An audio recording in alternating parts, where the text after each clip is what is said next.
un monde. RTGA, mieux.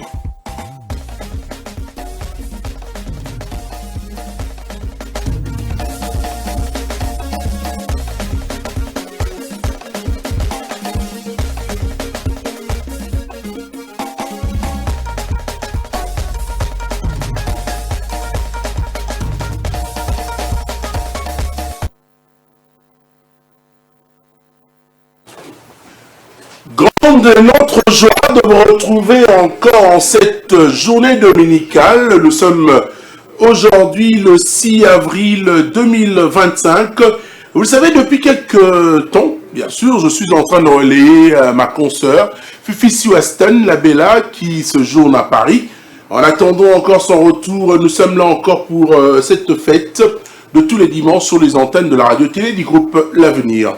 Je parlais de la date du 6 avril parce que aujourd'hui, à un jour de la date qui m'a vu naître, puisque je suis né le 7 avril d'une certaine année, le 6 avril aujourd'hui est une journée pratiquement de la conscience africaine et aussi de ce grand combat du prophète noir, Simon Kimbaou, qui nous donne également ce courage de vous présenter cette émission. Bienvenue à toutes et à tous, merci de rester fidèle sur les antennes de la radio-télé du groupe L'Avenir pour suivre votre émission musicale dominicale Gare Centrale. Kyodo Massamba Florian est présent pour réaliser, aux côtés de Michael Chiyoyo, toujours toute une grande équipe pour cette émission musicale Gare Centrale. On va parler déjà de quelques concerts.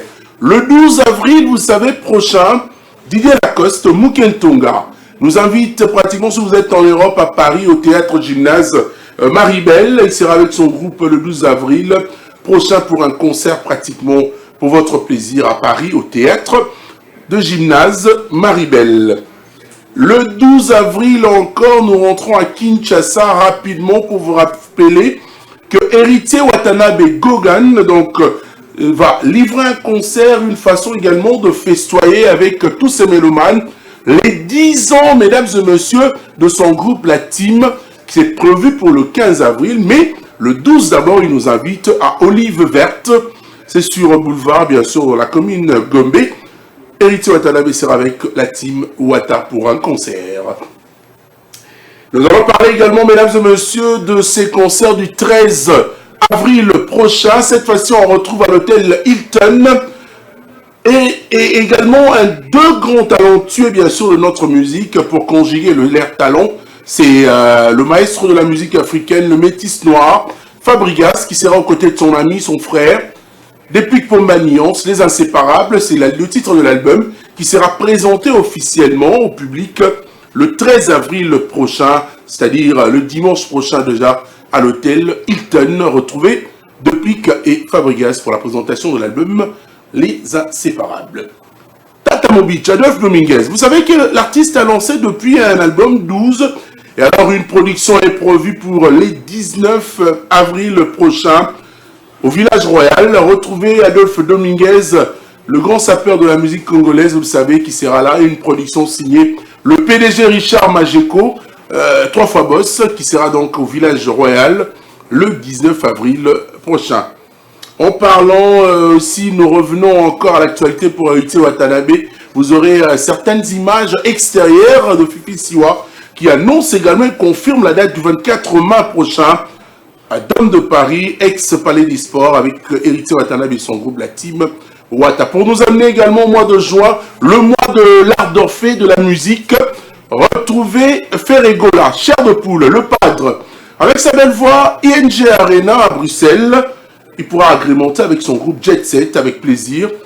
Allez également vous procurer les billets pour faire un sold out comme d'habitude. Vous savez, nos artistes que nous proposent également ces derniers temps dans la concurrence loyale qui crée une émulation. Et l'émulation qui crée le succès et l'envol. Achetez les billets pour le concert du 7 juin avec Ferrego, la chair de poule à ING Arena. Le 27 juin prochain, mesdames et messieurs, cette fois-ci, nous retrouvons Robinho Mundibou. Robinho Mundibou avec la maison Lennox Production de monsieur Gauthier Mascotte nous invite au théâtre du gymnase Maribel le 7 juin 2025 prochain. Mesdames et messieurs, Robino qui se prépare tellement bien pour ce concert, pour le 7 juin 2025 prochain avec son groupe. Ça sera pratiquement au théâtre gymnase Maribel. Et merci d'accepter également d'acheter les billets très rapidement pour assister aussi au concert de Robino Mundibo à Paris le 7 juin avec la maison Lennox Productions avec Gauthier Mascotte. Cette fois-ci, le 21 juin, on va retrouver Soleil Wang avec son groupe. Soleil Wang également qui va agrémenter avec son groupe au théâtre d'Italie en France. C'est un concert avec son groupe également, parce qu'il y a beaucoup d'événements ces derniers temps. Retrouvez cette fois-ci Soleil Wanga, Papa Gou, qui sera avec son groupe à Paris le 21 juin 2025. C'est d'ailleurs le jour de la fête de la musique. On va penser aussi encore, le 17 mai est un jour chômé et payé en République démocratique du Congo. Nous serons à Kinshasa, pratiquement au village Shentemba, pour retrouver un album bien fignolé et travaillé par Ambassi Bourgeois. Ambassi Bourgeois qui nous propose un concert de présentation de son album. L'album, vous le savez, l'épée advienne qui pourra. La musique Ngebu Ngebu sera présentée, mesdames et messieurs, le 17 mai prochain au village Shentemba avec Ambassi Bourgeois, le faiseur de stars.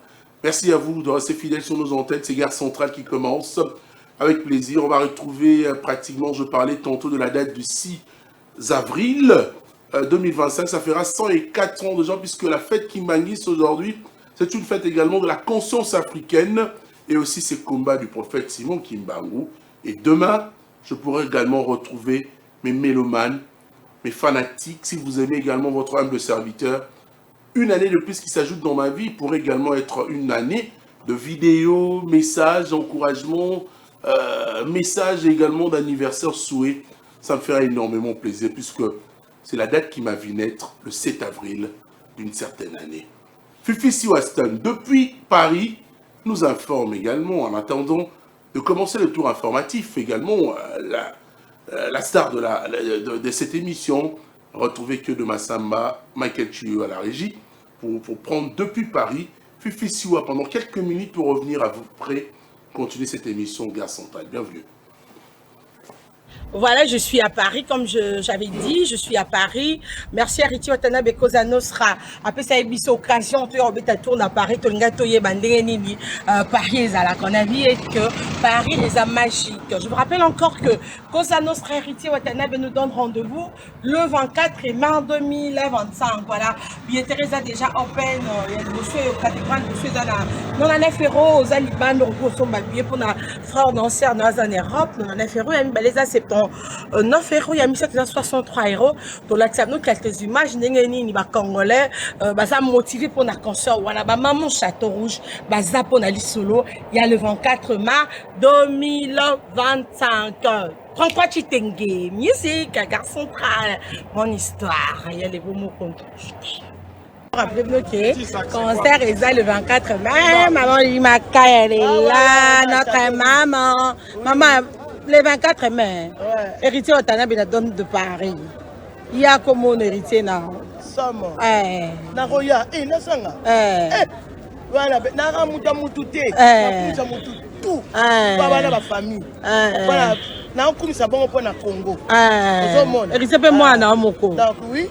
Donc héritier Moana, donc on est Moana ko. Ah oui, il faut que nous ça mututu. Plata mututu na roame. Tout na kokende. Voilà lo. Dela OK kini bona oleka pa nyonso. Ngamo ya bon. Aya peki na te banda la. Château Rouge, ça n'importe qui te maya, ça revient beta ba. Ah Château Rouge. Oh, ana mieta na za accompagner là. Ah, moi na ngai Vivishiwa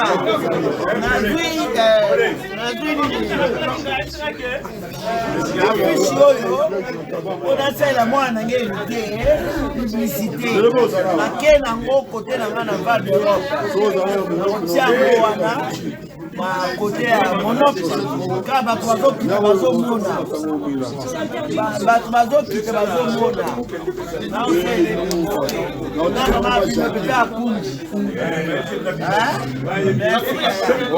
Bon, moi, affiche en haut, c'est pas mère Pépé, mère Akunji, a sa promotion pour le 24 en Dôme de Paris.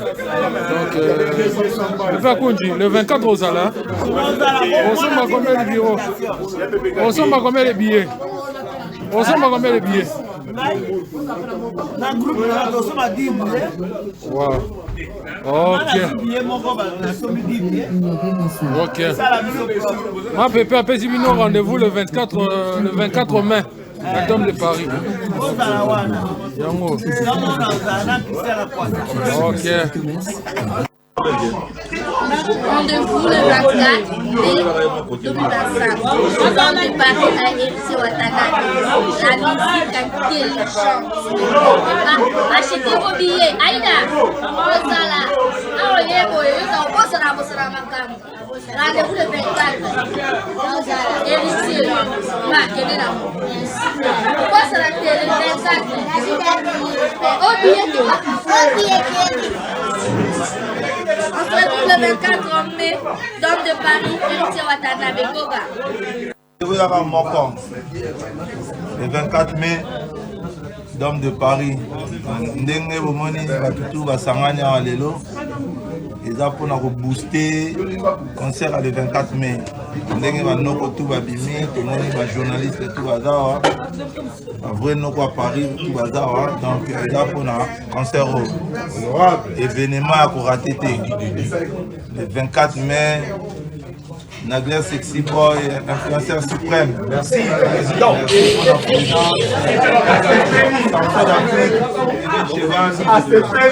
Yannick Mounienze, Damien Dimani, Nishka Kabe, Bougardino, donc pour moi, présence à tous. Louéré, Naka de la presse, Beauté Image, Moner Kassomo, PDG Bobo Beloy, donc on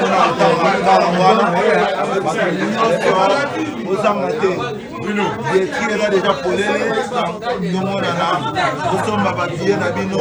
sans oublier béton, Galaxy Béton. Rendez-vous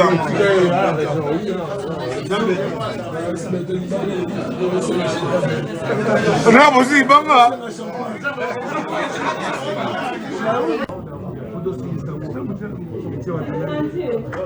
Après la scène musicale, deuxième concert de Paris, le sport est là. Parler du sport. Oui, avec le sport,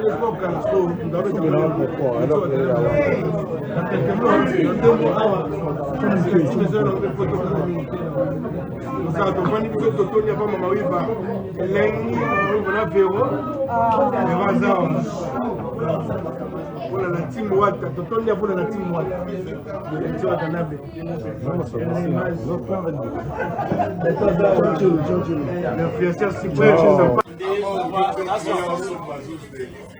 Avant de commencer déjà, je vais d'abord donner des dédicaces.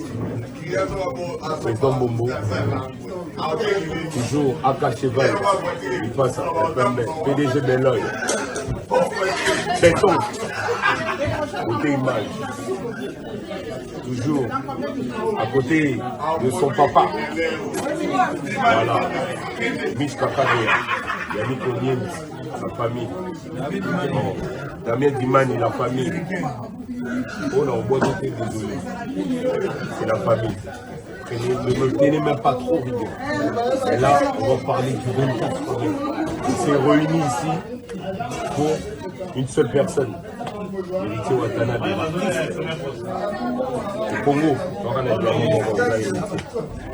donc, le seul rendez-vous, c'est le 24 mai. Venez nombreux, en désordre massif. Venez représenter le Congo avec notre musicien, notre fierté. Parce que c'est lui l'héritier de la musique congolaise. Il s'appelle Héritier et il est l'héritier de la musique congolaise. venez le soutenir le 24 mai au Dôme de Paris. On a que notre chemin, on crée notre chemin. Mais on va arriver. On va arriver. Sans jalousie, sans ça. Venez nombreux. On n'annule pas les concerts. Et on n'annule jamais les concerts. Retenez très bien. Voilà. On est ensemble. On t'aide.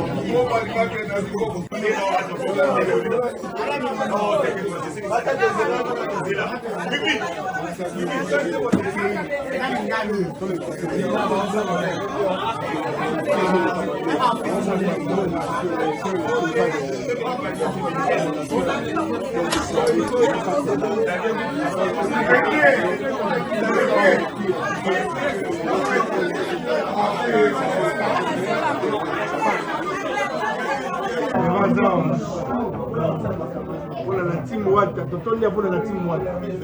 Eritio Watanabe. L'influenceur suprême. Avant de commencer déjà, je vais d'abord donner des dédicaces. Président Bombo, toujours Aka Cheval, il passe à la PDG Beloy, Béton, côté image, toujours à côté de son papa. Voilà, Miss Kakadea, Yannick Onyen, la famille. Damien Dimani, la famille. On a au bois de thé.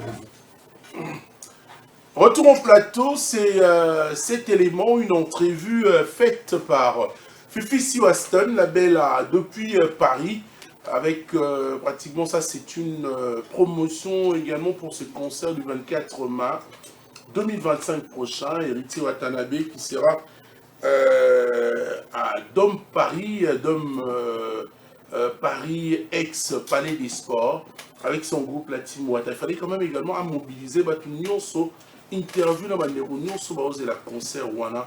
Il y a le 24 mai prochain, la Dôme de Paris, avec Héritier Watanabe, Motola Tembe et son groupe, bien sûr, la Team Wata à Paris. Voilà donc ces images. Merci à Fifi Siwa pour toutes ces précisions à travers cette émission Gare Centrale. Voici le tour informatif qui commence avec plaisir. Grande de notre joie de vous retrouver. Bon dimanche à tous. Merci. Nandenge Boye.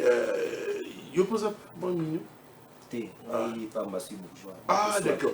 Ambassi Bourgeois, notre l'info le 17 mai prochain. C'est-à-dire que Faiseur de Star a représenté Epenae Advent Kipura. Alors ça, je l'ai même dit à l'artiste congratulations, c'est pour dire félicitations parce que Advent Kipura est tellement kitoko. Ils ont mérité déjà présentation en haut, tout Panzasko va concert et ça va bien. Ma sur les années. Vraiment, il y a Tony Coco avant la bande, joyeux anniversaire Nayo. Merci d'avance. Donc avant la bande, on a que bon copé ça, bon dimanche pas ya boss nangai, donc Ambassi Bourgeois, autrement dit Faiseur des Stars, Coco Liboso.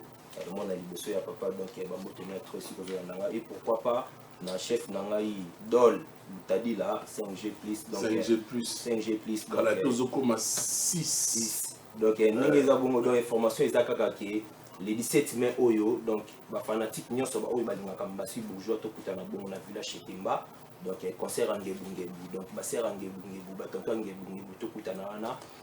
Un très bon jour, les appels fériés, chômé payé, donc salaire union sur le foot à bon tonton de la ville, c'est la kitoko à la ville donc le 17 mai vraiment tout y a ébélé donc merci à la fanatique Nabiso Nandenge la façon de consommer et puis Nabiso avec pourra donc merci Nabino donc tout coup à la bongo le 17 mai rendez-vous ezaka ba moko donc beau raté.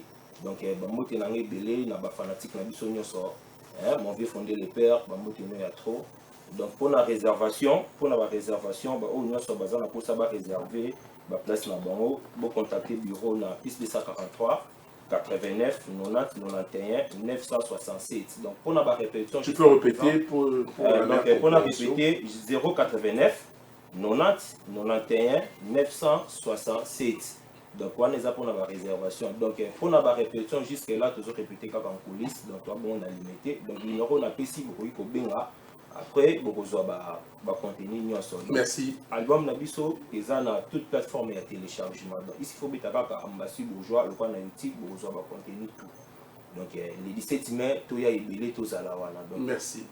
Trop, quoi. Voilà. Alors, il faut rappeler que Ambassi Bourgeois, qui vient à peine de lancer un épée, Advienne qui pourra, sorti depuis le mois de janvier, le 18 déjà, janvier dernier. Alors, il faudrait prendre le temps de laver vos oreilles bien pour bien écouter des chansons. Hein, s'il te plaît, juste c'est un loba. Merci. Donc, ce qui veut dire que Ambassi Bourgeois a bien travaillé. On retrouve des titres où il a dédicacé, immortalisé le vieux Dieudonné Kishikou, Papi Labila également, sans oublier Tony Labila. Nous saluons aussi l'homme qu'on appelle le prix Nobel de la joie, Rodrigue Matende. Rodrigue Matende avec le titre Infraction. Et on voit également du côté de l'Angola le vieux Matos. Hein. Vous avez vu M. Corvé. Vous avez vu. Il y a Papi Matalatala. Depuis Angola, tu peux se Bambota. Merci beaucoup de venir avec plaisir. Hein. Donc, le 17 mai, tous allez bêler, tous soutenir Ambassi Bourgeois avec sa bonne musique et son groupe. Normalement. Allez-y, normalement, tu ouais, donc, c'est la propose. Ouais, c'est bon, ok. Bambo, tu l'as belé, pas y avait un regain ou un mixage, build construction. Donc, les silences de la ville, Rodriguez, qui est Montalia, Dollar, il a la tête, Bambo tenait à trop. Et pourquoi pas à mon vieux fondé le père, porte-parole à Bill Clinton, Bambo tenait à trop. Bana tout ya matete, honorable, dit à Banza mon nene. Donc, les kinoye yo. Merci. Basalam ya trop, j'ai fait Banti Salamata di Messinoué. Abraham Mignon, mesdames et messieurs, il n'y a pas de date. Les Kayaya. Il y a date na Poto, na Orléans, na France. Et d'accord. Le 26 juillet. Le 26 juillet. Abraham Mignon et tout son groupe, na France pour un concert. Félicitations, mon frère. Les Kayaya. Là, on a besoin de mon auto sur le moment. Pas sur les années. Bon, Masolo, merci. Tony Koko, joyeux anniversaire. Merci. Là, on a profité, on a fait un joyeux anniversaire à Gerlin Chamba, mon vieux propre. Sans oublier Fridol Kams Basso. Merci vraiment. Noël Makengele.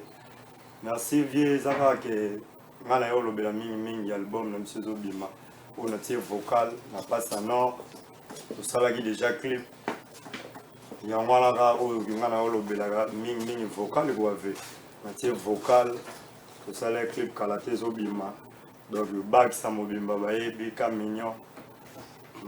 Je te donne le temps, ça le vocal à mon salaki. Bolingo nanga moteme komi okende tikanga na mawa makasa nzete ya mbila epesa kombo. Bolingo no epesanga badeception Gerlin Chamba na Rwanda. Maître silencieux l'omba de Paul Kidiati, son excellence Tadembobi, Jordan et beaucoup. Naleli Angana komyolela Zongela Bolimo Belvano de Dieu Mexino la Jogo. Merci. Merci beaucoup. Au Sobois, il peut bâton, il va falloir boire. Au bois, déjà, il n'est pas délicat déjà. Tout cas, voilà, ouais.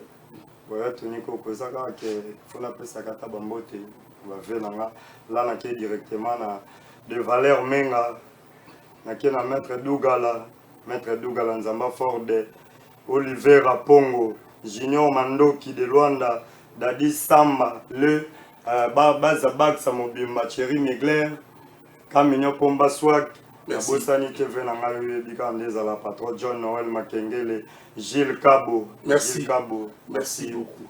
Ouera Sonia Mamakanda, mesdames et messieurs, après les succès énormes réalisés à Paris, Grand Arena, le phénomène Yamamakanda Ouera nous signale également, c'est un retour du roi. C'est confirmé ce retour du roi, puisqu'il nous amène également encore en France, à Paris, pour un concert cette fois-ci à Adidas Arena. C'est pour le 18 octobre prochain Wenge Musique à Maison Mère, à Adidas Arena avec le phénomène Yamamakanda. Gucci pourra nous donner encore d'autres précisions et d'autres informations. Gucci, ça va? Ça va, Yatoni Koko, bon dimanche à tous. Bon, ça va, phénomène. Oui, Basangoya, moi Namboka, le big boss, le roi de la forêt, Vangantaba, les phénomènes, les contournables, le chemin de la lumière. Là où place Azali, vraiment santé, ça qui toque au Makassi. Et puis, santé, il y a orchestre mobile, mais ça vraiment qui toque. Je profite encore pour souhaiter surtout joyeux anniversaire parce qu'ils ont lobby le 7 avril. Donc, pour profiter en gros pour nous souhaiter. Anticipativement. Et puis, profiter encore, on a repris ça bon dimanche dans les Big Boss, le roi de la forêt. Et puis, Bureau Mobimba, il y a Wenge Musique à Maison Mère, Dr. Pichu Muzungu, il y a CG Katakata et puis Maître Ninja Sikatenda, directeur de stratégie. Et puis aussi, na cordon papier foula, il y a Bonard, Bazota, la Rana Minute, pour information étalie, moi Namboka Weranson. Oui, il y a Tony Koko, et vraiment bango awa balobi, Sokyozate, Tokosale Layo. Donc, Weranson, merci beaucoup. De retour du roi. Weranson a zongeli biso sur scène. Donc, après Tolubaki, première mi-temps, Ezalaki Arena Grand Paris. Et deuxième mi-temps, Ezali Sukoto Kotina Adidas Arena. Pour un programme vraiment pour kokende mbangu pour na mboka Weranson.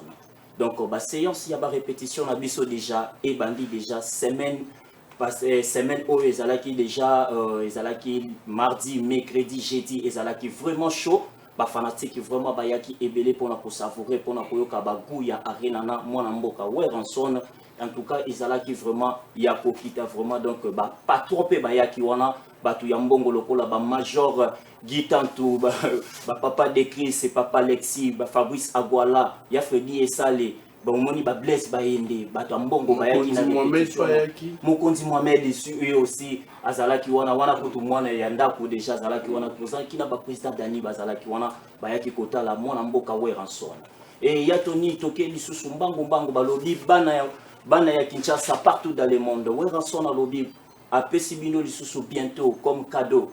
Ndenge bozela ki concert arena basenga ki bakozwa ndenge nini Weranson na lobi kala mingité bakozwa sortie officielle il y a concert verso audio ou a lancer bientôt kala mingité bakozwa yango tokoyi na makambo ya sombela bisanga balobi tozana préparatif ya album na biso comme Morote oyo bazobenga ngo plus ki 800 pipa oyo ezali pena ko yana banzembo ya bangebu ya Tony Koko nzembo atuka album wana na yoki banzembo na yoki ba inongo ba catholique basali vraiment musique ya malamu et puis ndenge kaka uta ki kopesa awa kala minute mwana mboka Weranson alobi akozongela bango lisusu na Bruxelles na Belgique pour na festival couleur café oyo balobi eza na mois de juin confirmé eza déjà Weranson de Rosala le 27, le 28, le 29, et puis, dans le mois d'octobre, Weranson a lobby de sous de la bango pour Adidas Arena, où ils allaient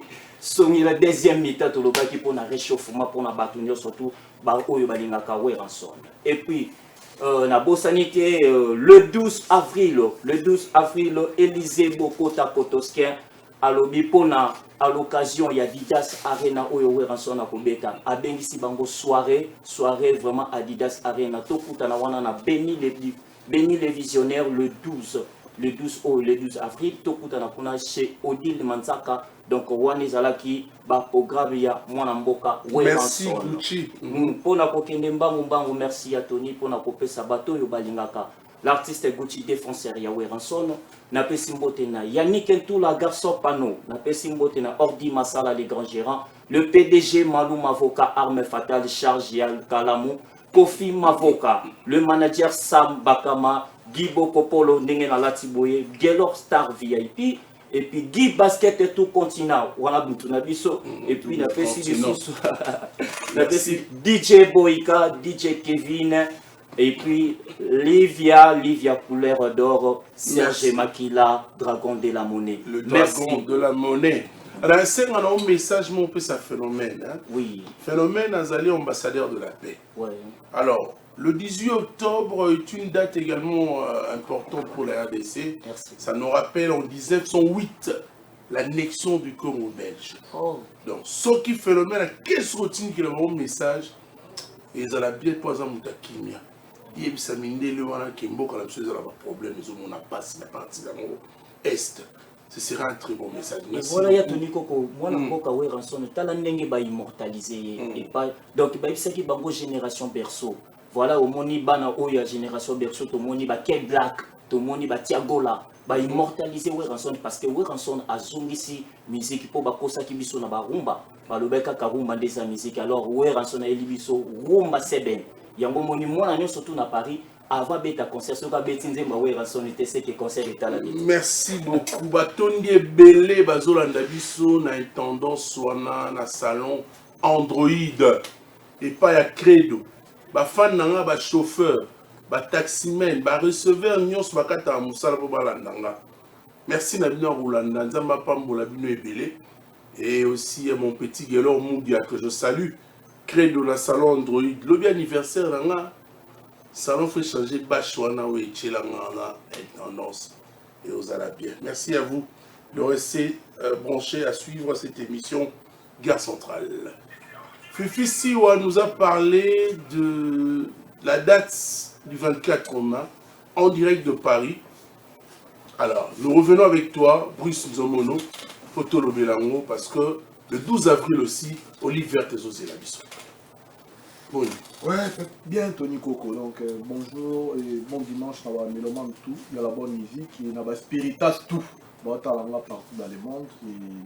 La pêche en beauté, la patronne. Héritier Watanabe Motonate, mes maîtres supérieurs, 32 degrés, lumière et musique congolaise. Depuis Maison Blanche à Talanga, la pêche en beauté, la pêche en beauté. Depuis Siwaston, la bellissime de la presse congolaise, depuis Paris à Talabicho. Kota za bambote bali bonde bambote na le David Machirano ba bon dimanche na bala malwe katu côté botala nga na pesi ba bon dimanche na bino et Tony Gogo biso to lo baba mikolo to aussi na ba spiritas ne bazo soutenir artiste na bango to lo beriti watana ba la lumière en musique congolaise et lumière avec des preuves parce que la minute sans que to ke na ba polémique mutado beta la mboko ko le keriti watana bazati na bafle na ba concert preuve bato bazo mona c'est obligé de faire des concerts, tu vas aller dimanche, tu vas aller samedi, tu vas aller ça. Tu vas aller ndenge makambu héritier watana bezo kindi. Sans que tu aies la polémique héritier watana be, a mérité trône na minute la musique congolaise, a mérité makambu parce que a sala makambu bezo mona makambo ba kulutu ba sala kala. Est-ce que vous avez besoin de polémique en ce moment? Des polémiques, voilà un marketeur. Tu dis qu'on va marketeur sur le concert. On va marketeur 24 mai. Bah côté point fort la biso photo lobela parce que mon il est là Tony Coco to tigel maram la biso trop pas ba très très. Vous comprenez? To do pesa ba confiance mais d'autres trahir. Biso ko to za ba yawata. Donc photo lobela makambu na biso parce que ba point fort na biso mto lobela ngo za ta part biso mo. So to lobi ga biso mto beta logo les orchestre et tout. C'est ça ba preuve ça polémique Tony Coco. Il a réalité. Il a réalité. Biso mto silisa qui na concert comme to banda qui na concert na Hilton Hotel ou c'est là sur promotion mon qui information bisom to uti Lubumbashi bisom to beta sous les 12 na Oliver kalami inte sous date inte zobima avant que d'homme de Paris c'est normal photo le bilan parce que tout va marketeur goga na vasu na tante ya roloba sous na TV na tant sous ya reprouver goga na na terre moni sa makambo ba brise fo ba le karabaloba ba français di ba fo ba le karabaloba ba directeur dadi mo la fo ba le karabaloba ba HB fo ba le karabaloba ya mwana biso photo le bilan donc merci na ba spiritas na ndenge ozo soutenir content que je suis parce que Fifi Siwa est en train de faire son travail. C'est la promotion du concert de 24 mai prochain. Fifi Siwa est allé en Europe grâce à Héritier Watanabe pour une couverture médiatique pour le compte de la radio-télé du groupe L'Avenir. Donc, c'est qu'elle est en train de faire comme travail. Je félicite Fifi Siwa, la bellissima de la presse. Elle continue. Blabla. J'ai parlé avec elle, maman, Swana, mine, tout ça. Et ça, on a tinaté. Ça là, on déjà bien promouvoir cet événement, la production d'Héritier Watanabe, le 24 mai prochain.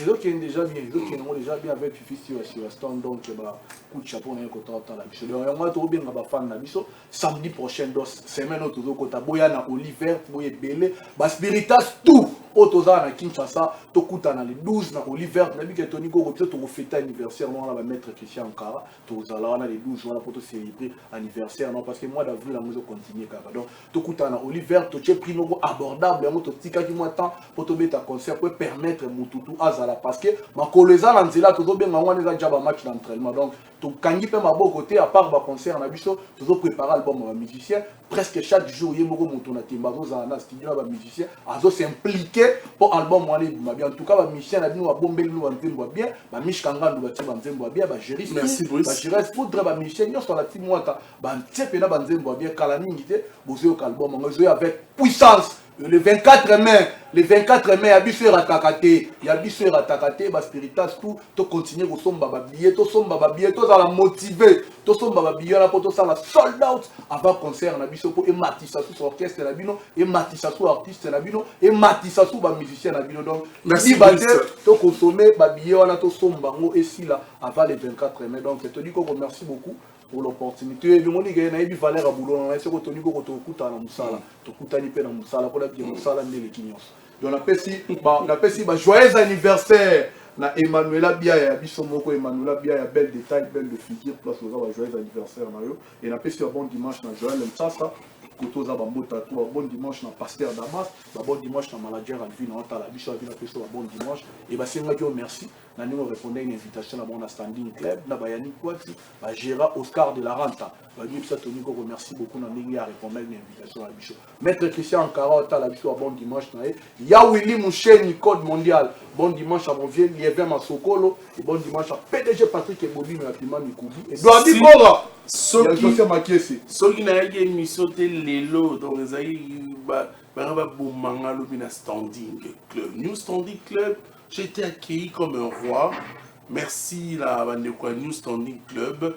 Jérôme Alvino, merci à Yannick Poiti, le manager Alvino et le gérant également Oscar de la Renta et même le boss c'était une soirée exceptionnelle. Merci à vous de m'accepter ainsi. Nous allons également, mesdames et messieurs, profiter en ce moment pour présenter également nos condoléances aussi le plus attristé à un frère à moi qui ne me laisse jamais, qui est souvent avec moi. Lui, c'est l'honorable Christian Piloli. L'honorable Christian Piloli qui a perdu sa tante maternelle, maman Germaine Ngoudi. Donc nous pensons également à présenter nos condoléances, puisque la mort elle est malicieuse, honorable. C'est le chemin obligé de tous, nous devons y admettre, car Dieu a donné, il a repris. Paix à son âme, maman Germaine Ngoudi. De la part de cette émission Car son temps, nous parlons Ibrator. En ce moment, Namoni Songi na CPD, Hassan Matélé, bonne santé mon frère. Ouais, par la grâce de Dieu, santé qui toko ya toni koko là. Nous représente les lots. Ouais, représente les lots, mais nous avons décidé de pour perdre vraiment Bonjour Centre-Ville, où il y a vraiment trop cher na entreprise na biso, il y a cofondateur, il y a contre-maître, et il y a parmi bateau motiva idéologie à les contre-maître pour tout comme les lots donc tout perdre veille mortuelle na ils bon vendredi Angeli et puis samedi tu as la bonne na cinquantenaire et c'est gars ko exposer corps naie après wana to kemene na cimetière kokunda Bonzo Centre-Ville yango nga ko informer na ba contre maître bon kundaye na cimetière na biso nini nécropole voilà donc yango na ko informer na ba contre maître nyonso toza na titi day. Donc yango wana vraiment oyo accueilli azabena monto azaki na biso elongo ya toni koko yebi ke ya zamita musique ya balela kaka la musique donc yango wana dimanche passé yo mozalaki omonaki pena ne tozara na 155 ne to vivraka ne to betaka pena mindule ne contre mettre mataka vraiment ne nga pesa les meilleurs ne nga mesana ko pesa donc honorable Christian Piloli Ngoudi ambara biso ouais il y a un partenaire ouais il y a un partenaire privé na biso donc yango pe na lingi na pesa pe mes condoléances c'est ça condoléances ou à tout perdre ça trop cher vraiment la libota il y a ba Ngoudi vraiment honorable Christian Ngoudi puis le to kozalawana na makamoni so parce que otika ka bichoti donc merci mingi na batutu ba soutenir biso 100% au ba équipe dimanche wana ba Guilherme Pepe en tout cas na mon présence ta ba Fiston Stemai bon mon vieux Fabrice Panzu batika ka bichoti les temps en tête ozalana bango en tout cas c'est un plaisir à toi yo pe Tony Koko nengo yaki merci vraiment na nengo ya ki vraiment ça qui bien dans ndeko na yo alti swana et ça qui biso pena bien fo ya jour le dimanche à lelo donc biso nous avons un programme té ya Tony mais toujours bête moi c'était moqué parce que les clients est roi vu qu'il fallait tout bimisa album na biso c'est pas sorti volume 2 mais tout jumois ta moqué mais yango mokonza mboka ebisinga tous les contre maîtresses Hassan Mateleza expliqué na bango que non le 17 mai toujours bimisa déjà chanson FMI rumba ya Musoni parce que biso bato beta ba don dédié biso bato beta ba kaniaka lelo boy toujours bimisate ba client bazo sepelate bazo nyonga ba fi bombaka na ba Paris bazo lela Hassan Mateleza il faut to yoka vraiment musique ya contre-maître yango wana le 17 mai tout ça bongo déjà na sortie officielle ya maxi single na biso rumba Musuni FMI auto embeli bossa solo Christian Moko FMI ya Tony Koko na zuta ko yoka nzembo wana en tout cas basio babota kate so ba ki banzembo wana ba ko mabota ni balo babala ba joka misala te so ba yoki nzembo wana ba ko misala donc eza nzembo mo eza na délivrance donc le 17 mai beaucoup na ba plateforme à téléchargement bobeta Ibrator officiel bo ko pena rumba ya bien rumba ya bien et puis tozanga ba programme te ya Tony Koko na libengisi tous les contre-maîtresses to kuta na bongo le 19 na Béni les visionnaires les 19 tous on a béni les visionnaires et les amboka na biso déjà to betaka wana Élysée Bokota yebi et Bodi Manzaka bayebi donc le 17 et le 19 to kuta na bongo na béni les visionnaires et puis le 30 juin tous a bongo na terrain à GD na Lemba to bengisi bana matete tout bana Lemba bana Ngaba bana Tchadi ingénieur Fabrice Panju ya Magaga to kuta na bongo le 30 na terrain à GD tout élément comme ça na comme d'habitude net na sana et pas Théo Zambota attitude de kaka pour finir na profiter bongo couper ça bon dimanche nanga na Joli Ilunga fondation éthique et puis boss Freddy na Goma boss Zamoko et Patrick et Mwanza papa qui artiste il est beau il a l'argent il partage avec les gens il savait aussi très bien monter ma Rachel Mwanza et puis Ombre Lily depuis Paris et na moni bongo lisusu Williams Kabengele mwana mokonza za mokonzi maître Junior Kashita Kaima et puis maître Pichu Milunda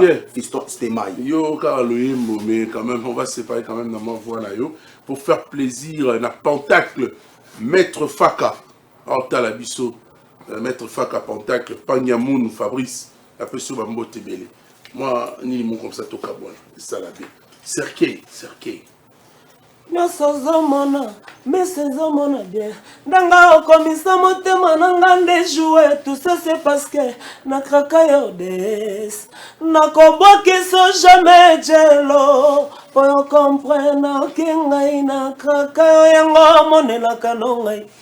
Pour comprendre kingai na lova yango monela kanongai. Nyosozo sala, mesezomona bien. Ndenga yokomisa motema nanga marionnette. Tout ça c'est parce que na kraka yo mbonzo. Na kotika de centre-ville. Pour comprendre kingai na kraka yango monela kanongai. Nandimena koma elili noe. Vous avez quitté le plateau, partout. Ata membre nzoto no sa convainc bien. Na servir yo mon amour. Soki na kufi onde serke nanga love. Yo shalanga nde soleil.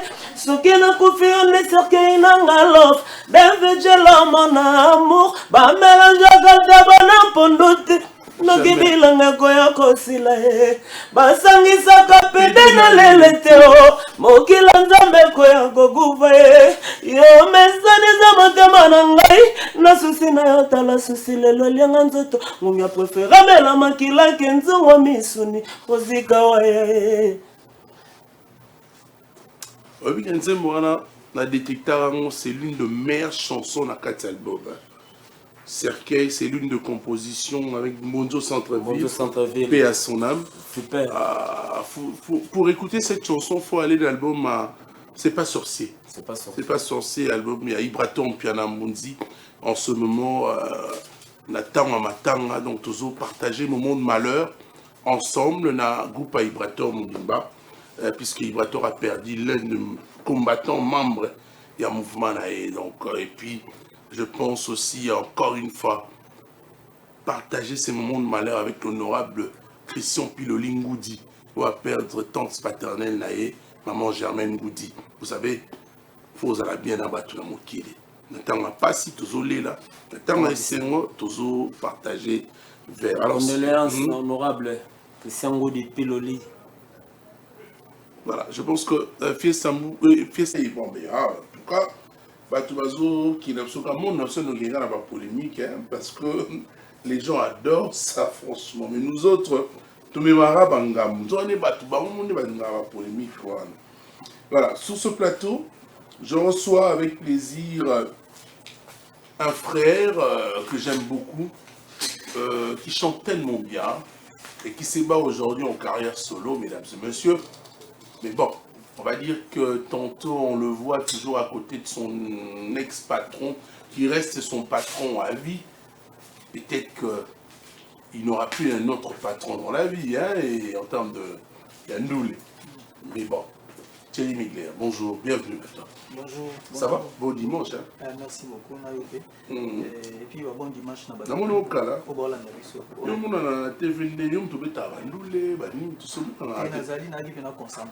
Trop récoquévillon. Nazalaki absent à la télé, mais Nazalaki actualité Zalaki parce que Naza Thierry Migler aime bien les inséparables. Thierry Migler Zalaki invité par on a cœur à venir m'aider. Surtout on a tout. Nyoso yo kanga Nazana et puis na cette intervention na kati ya ba nzembo za kati et puis Nazalaki invité trop na ba concert maestro donc Zalaki pena bien. Invité souvent dans ma concert maestro na idée nini nous allons. So na idée nini elle a parlé na biso. Elle a parlé na biso so isa ya okende fona kende. Et ça va bien. Bien bakasi. Donc c'est dire que so di kamuze on faut kende pena nous allons. Oui. Mais Yopé, apparemment tu fais preuve et montre d'être un épicentre. Il y a polémique, hein? Non, Thierry Migler, ma polémique est là, quoi. Là, tout le monde dit qu'il y a vérité. Vérité, c'est ok. Vérité, la polémique est ok. Il y a polémique. Là, tout plus, une vérité. Il y a sincère envers moi. Et puis, il y a normal. Et puis, il y a solo. Il y a polémique. Mais il y a vrai. Donc, pour comprendre polémique, rien à voir dans la polémique. Pour l'instant, qu'est-ce que tu dis, c'est qui est vrai? Hein? Et l'on y a l'exemple. On a ébissé, il y a vrai déjà. Nous avons monsieur Zahité. Benzimbo, on a Epé Liziba. Epé Liziba, ils ont 4 titres. Ok. Ils ont 4 titres. Titre Moko, ils ont, comment on a titre Liboso, ils ont Bisson Stoutawa. Deuxième titre, ils ont CT, Autonomiangona, Maïso Fabregas. Troisième titre, ils ont Collé Serré. Autonomiangaï, Maïso Fabregas, on a président déplique. Autonomiango Bissomi Sato. Quatrième titre, ils ont, comme on a Oh là là là. Ils ont Thierry Migler, il y a Beta, pour moi, Mouyombe quoi. Na Mouyombe, na modernisé. Où est-ce que vous bitez? Moi,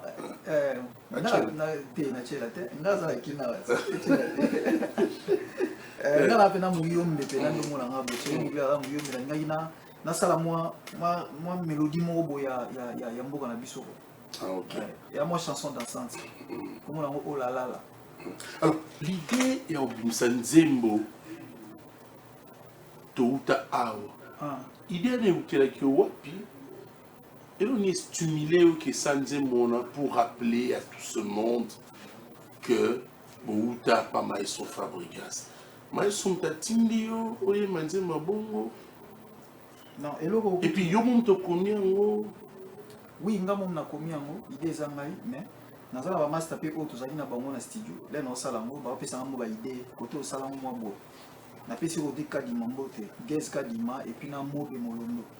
Et puis, na ingénieur Neymar Santé.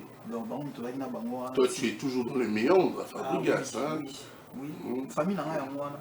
Ma famille n'a pas de bébé. Ma famille n'a pas de famille. Na ninga mabete sans polémique. Au moins, Villanova, Light Music, et ça clan. Tout le monde a ramené wenge quoi. Tout le monde a des clan wenge zalaka. Ndepé Villanova, et ça clan. Villanova, Light Music, et ça clan. Et ça, il y a un photo protégé. On a protégé le clan, on a protégé les bisons. Tout le monde a le roi de la forêt, tout le monde a président na biso ba venir biso va faire rigole au monde a toujours reconnaissant les droits de la forêt so tali au monde ba président des pays ba toujours reconnaissant les droits de la forêt so tali au monde ba maestro Fabregas bazara toujours reconnaissant les droits de la forêt si vous m'avez natali que oh mais clan na biso bon ouais ça clan ya wenge parce que biso clan na biso da Villa Nova Light Music on te bimisa biso ti ba biso ba Thierry Migler et ça Fabregas ti ba Ibrator et ça Fabregas ti ba Bina Filé et ça Fabregas ti ba Bekal biso tout wana et ça pour na Fabregas donc et ça te que o biso to sala ki fort na biso to mi bimisa te. J'ai des questions à poser. La première, qu'est-ce qui fait qui était secret na bino nyonso vous avez parce que bino nyonso lo que ça groupe par Maestro Fabregas vous avez un succès. Oui, banaki. Qu'est-ce qui fait qu'aussi aujourd'hui les tractations na bino batu ta famille moko? Non, nous avons un problème tout est, nous avons bien na tout le monde presque. Nous avons bien tout le monde jour pour provoquer naïté. Non, solo là. Jour moi tout le monde dans les cas on a fini mutu moko, que na le bana mutu moko mabe non. C'est du pardon. Il y a on a but pour provoquer. Ba musu ne ba comprendre nga mabe, emsuna na ilo na roloba, na le bien monsieur lo mo na le bien la vérité mais ba mo na le roi nga sali polémique. Ba ebi que Thierry Migler déjà ma polémique déjà ils ont raté déjà. Même na yo mo po bien. Bon, on a voyé, madame, les téléspectateurs, bon, on a absolument 5 minutes, on a une tendance, soit na salon mo Android. Na moni pe grand animateur na biso ça nga plaisir Blaise créateur. Et ça nga plaisir na moni sous le lot donc Blaise créateur. Maman animateur ya mboka muta bini sa biso na mboka donc il faut te. Ah d'accord. Oui, mais c'est muito bon. Merci. Touta awa. Et là c'est danse na moi bon. Danse na moi bon. Répondre à deux questions na ngayo. Secret nous vous avez au lobby déjà que ta tractation. Mais secret est-ce que vous avez nini vous qui a succès moko boye pour maestro faut féliciter le gars hein. Puis Missimino Belé. Voilà. Moi tu le belé au monde où ils appellent bien donc on a torté quoi. Quel était le secret? Il y avait une alliance.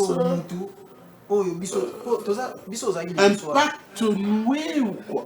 Non, ils ont travaillé. Ils ont travaillé à Moutoumou, bazaki na sima na biso oyo.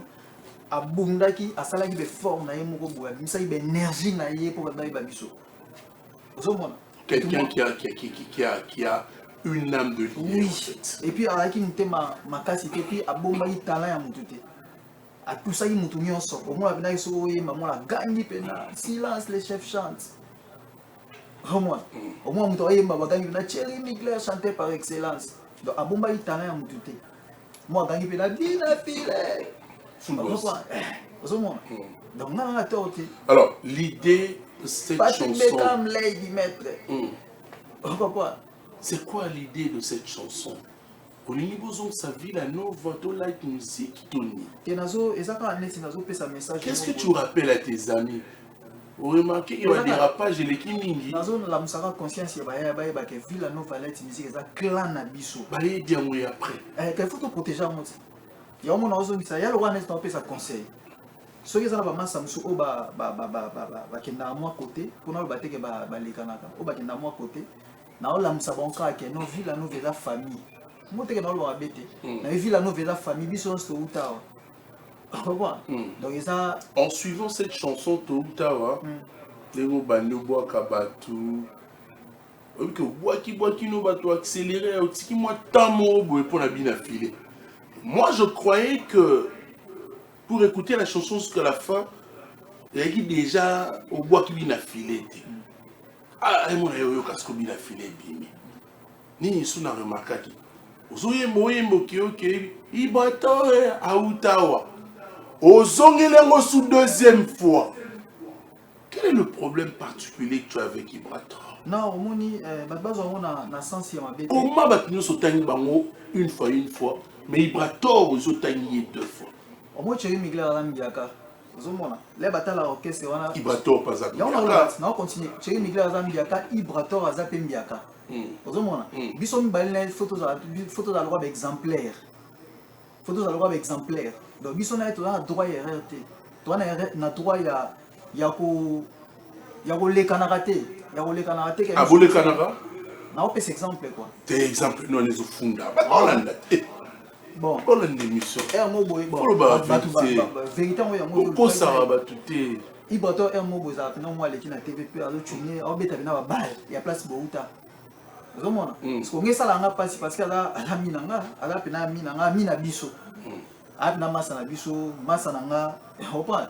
Batu même so ba bitenga na iboto vanda na 3 ans to lala bon. Olala teke ya olala soki ndeni mais to vanda ndako moko. Pendant 3 ans to lala nimbe tout moko. Donc là na yoki eloko mongo ezo déranger, na yo pese moi il y a le one conseil na pese na ozung ça y est. Est-ce que tu as eu déjà le temps d'aller le voir en face, que tes yeux dans le mien, pour vous solanayer concernant Makambo, ils ont trouvé que ça va dérapage et autres, qui ont suivi l'orchestre place beaucoup. Kala, tout le monde en a eu Kala, 3 ans. C'est là. Tu baignes na téléphone pour solo la seconde. Non, tu baignes ya tana ba émission mususu. Tu baignes mais na mon émission o ndé to zaboy. So ika obando baigna ka ba to baby émission. Tu comprends? O baby émission parce que émission o est émission mo bona lo bela mini sur les ziba na ba titre ya na kati. To le émission mususu o to baigna batu. Et puis to baigna ka yemote, faut to baigna ba Gisela za noti. Faut to baigna ba. Faut baigna ba to solo la ba moti wana. Te pas solo na tout le monde. Ezana ba tu musunde to kutana ati. Yo na bien filé vous courez ça. Pourtant, je me rappelle que bien filé c'est que bon. Te na bien mon ngoté. Na remarquate parce que et comment quand par quand. So yo zu quand na oki kota maestro peno zongeli père ne ba lo bara na ndule. Les souvenirs filés comme à moi, ni moi. Non, loin de là. Pourtant, quand on voyageait souvent avec vous, je rappelle, dans la chanson Matabavion, avec Fabregas, il y a bien filé, bon, c'est qui s'aime sur ma casse dans l'avion, tu n'as pas mis tout. Il a terrible, il a des arrassons ni tout. Le futur, ce qui t'a la ligne à bout comme le présent. Les présents, ceux qui t'ont la ligne à bouter comme le passé. Casse histoire, va changer ta motte. Serge, c'est une nana. Villanova et sa famille. Bisognon soto utawa. Donc, on va Villanova et la famille. Donc, ils ont dans famille. Et là, au moins, ils ont théorie, il y a polémique. Ils ont même polémique, rien. Ils ont polémique, t'es Villanova et sa famille. Bisognon soto utawa pour nous. Donc, souci dans les amenants, il faut vous en bon terme. Il faut tous aller bien, il faut tous aller tout protéger. En commençant par Maestro Fabregas, il faut moi respecter, reconnaître. Il faut reconnaître nos clans, il faut protéger. Tout le monde a fait la biso, fait rigole, va protéger clan na bango ya wenge. On a que à chaque fois celui qui président fait rigole, on va dire comment on va dire na za wenge. Et biso que tous a vu là nous, tous a télé musique, il faut protéger, il faut le bela. C'est important. Pourquoi nous avons dit que Fabregas Salimo Minki Baninga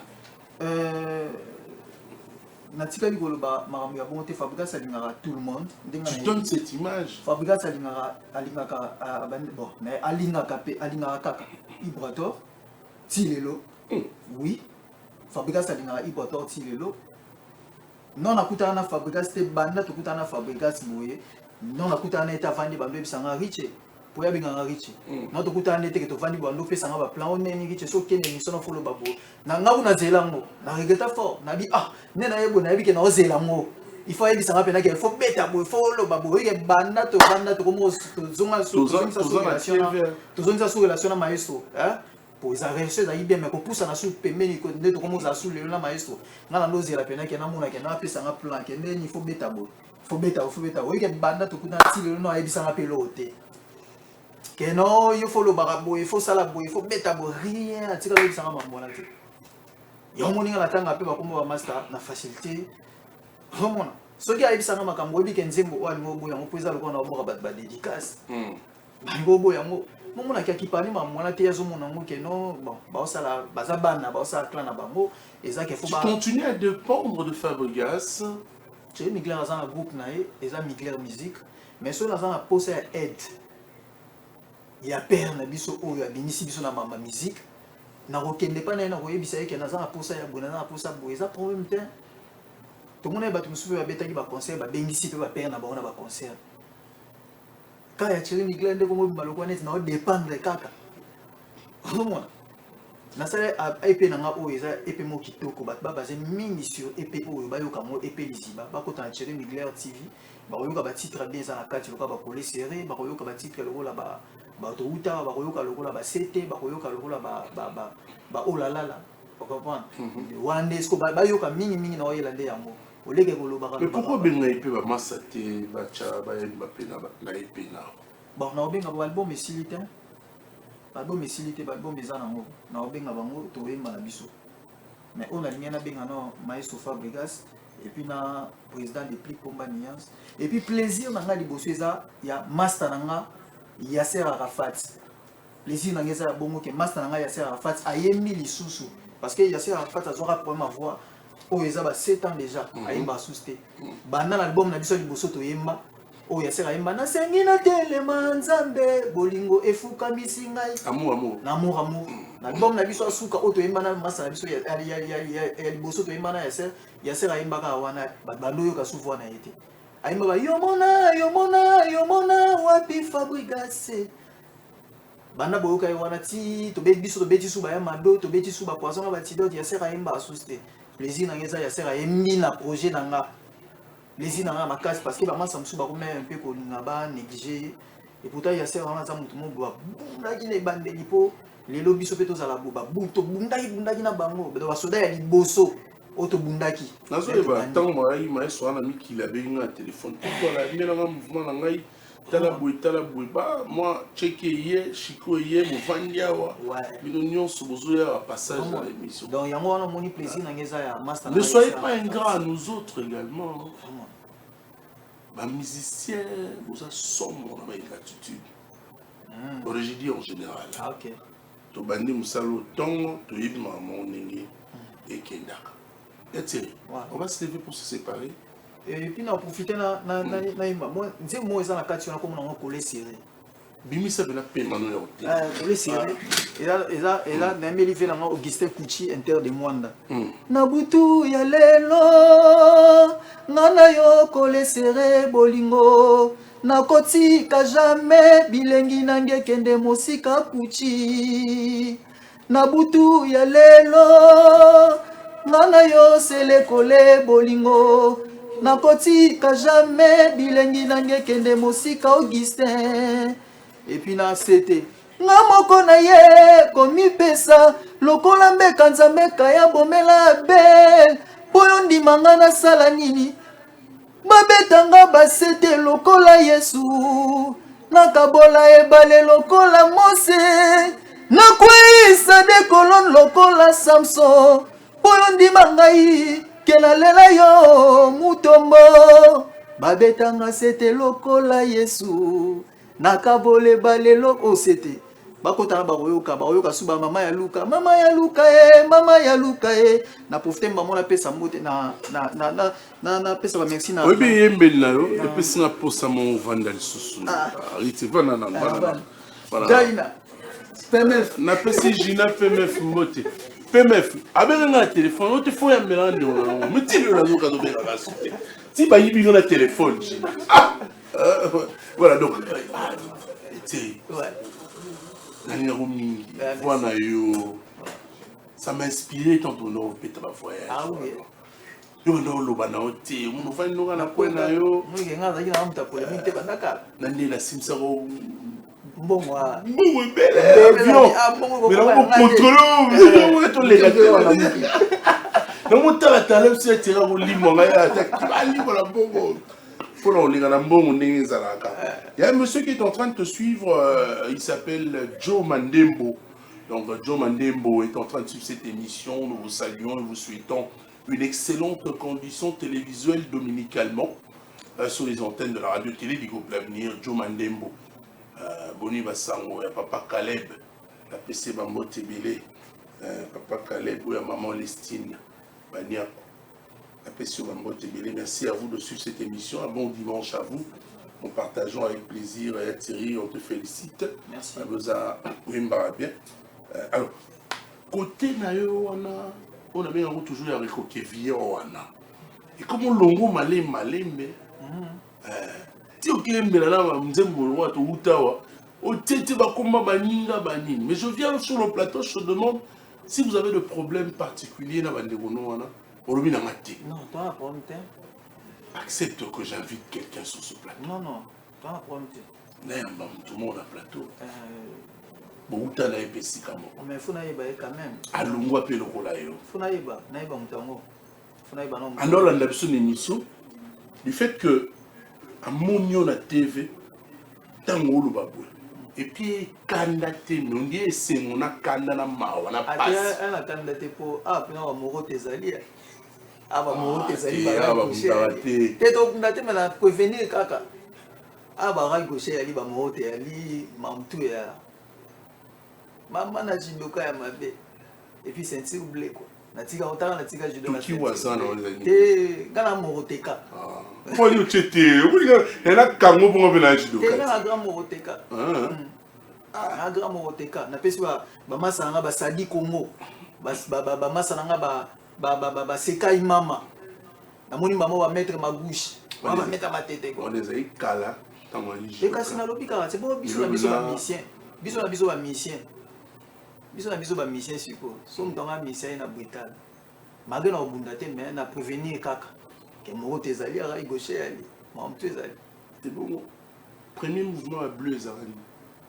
Wana omo ke meso na mambo ya. Moi c'est so lingito to betaka mamba jido. Bonga ina tunne wa keso bonga monde na we. To bandaka mamba jido. Là ce qu'on a dit là nous va mettre. To bandaka mamba jido. Là nous va mettre. On va sentir noir premier dan. OK. Suki la wana. OK. Fondateur à judo comme il est. Na Jigoro Kano. Toko dans Mate la Nzambe. Comment tu fais émission? Écoute-toi là. Na répondre à des questions de l'autre nous comment compte sur. On veut se mutu lo ngana oza toki wazana ngego. Na habiti. Mate na télé. Toki wazana ngego zani. Na habiti yo zaper à Rai gaucher. Oza uchima tezao. Directeur Jacques-Olivier Moulo-Bandombe, Otala Bisso. Yaza Mouyombe, mais Yoza Mouyombe, mais Yaza Mouyombe, mais ça répète ça. Na Congolais, kaka. C'est notre directeur des informations. Directeur, demain c'est mon anniversaire. J'attends un cadeau de votre part. Parce que jusque-là, l'RTG, on a un cadeau. Mugoga, le policier qui travaille en ville. Papa, policier intelligent. Un cadeau, ça n'a bien. Donc, on vous aura un cadeau pour le bien anniversaire. Félicitations. Merci. Et là, on a ticket pour tout le monde. Tout le monde a parlé de la femme. Les futurs sont qui dans la ligne à bouter comme le présent. Les présents sont qui dans la ligne à bouter comme le passé. Car cette histoire va changer quand moté. Serge c'est Nanda. Villanova et sa famille. Bisogno soto Utawa. Chéri Migler à Utawa. C'est Dakapo à Utawa. Mais pour le nid, Patrick Bekamba à Utawa. Pour le nid, Materazzi à Utawa. La la la la la la. La la la la la. Et la sini la la la la la. La la la la la la. Et là c'est quand on a maboko. Obi l'homme qui va tout mourir, c'est ça. Et bon là là là c'est comme ça. Obi qui va ta Congo central bazar boité. Oh, nous on a posé qu'à ça. Et bon là ndé. Yo za na matumbo ni moi ça. Bébé Bouchou à Utawa. Zanoti à Utawa. Acoustique à Utawa. Binafilé à Utawa.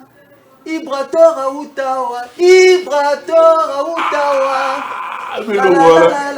Oui, mais le Koana. Pour les assistants à Bomo, na Ibrator. Non, non, insisté bon parce que Ibrator aza Mbiaka na orchestre na biso wana. Et puis aza Mbiaka le roi et puis na insisté bon parce que na des exemplaires. On a besoin de Sakaye pe azo na des exemplaires, il faut accepter un exemplaire. Tu reproches quoi? Pratiquement, il y a un reproche aux autres dérangés, oui, na Ibrator. Oui, c'est quoi? C'est ça qu'il faut à chaque mois na ville quoi. Faut chaque mois na ville au moins ville la nouvelle parler na biso light music. Mais il fait son travail, il a quoi là. Oui, ça travaille, il travaille mais il faut à doser kaka ko tirer babal na bandaku na bango auta, c'est pas bien. Ça dérange? Oui, ça dérange. Ça dérange. Et déranger biso pensate, et déranger mini bateau batala biso. Ba on a que non ah comment yo uta awa ba bimiso ah mais aux autres tirer sous babal place au uta donc au ça le point net yo bimaka boimba la moko. Et plutôt ça na place au uta ya on a ebisé kaka sans polémique, c'est mon ami. Donc est-ce qu'il reconnaît encore que tu es un ami? Bon, là, parce que quand on parle d'un ami, on a beaucoup d'amis dans la vie également, on fait allusion à beaucoup d'ennemis également qui s'ajoutent. Est-ce qu'il y a ce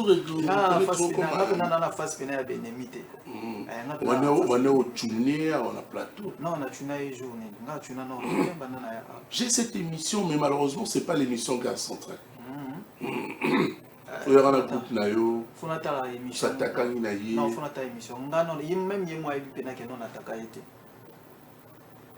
Aïbi non attaqué été.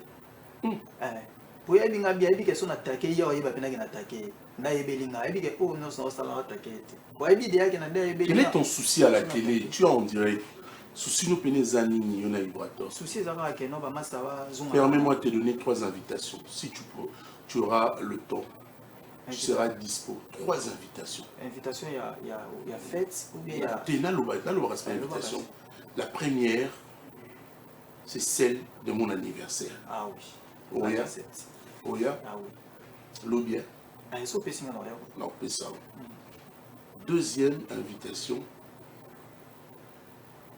Ibrator répète aujourd'hui, je t'invite là-bas ce soir. Lobby. Lélo. Lélo. La 155.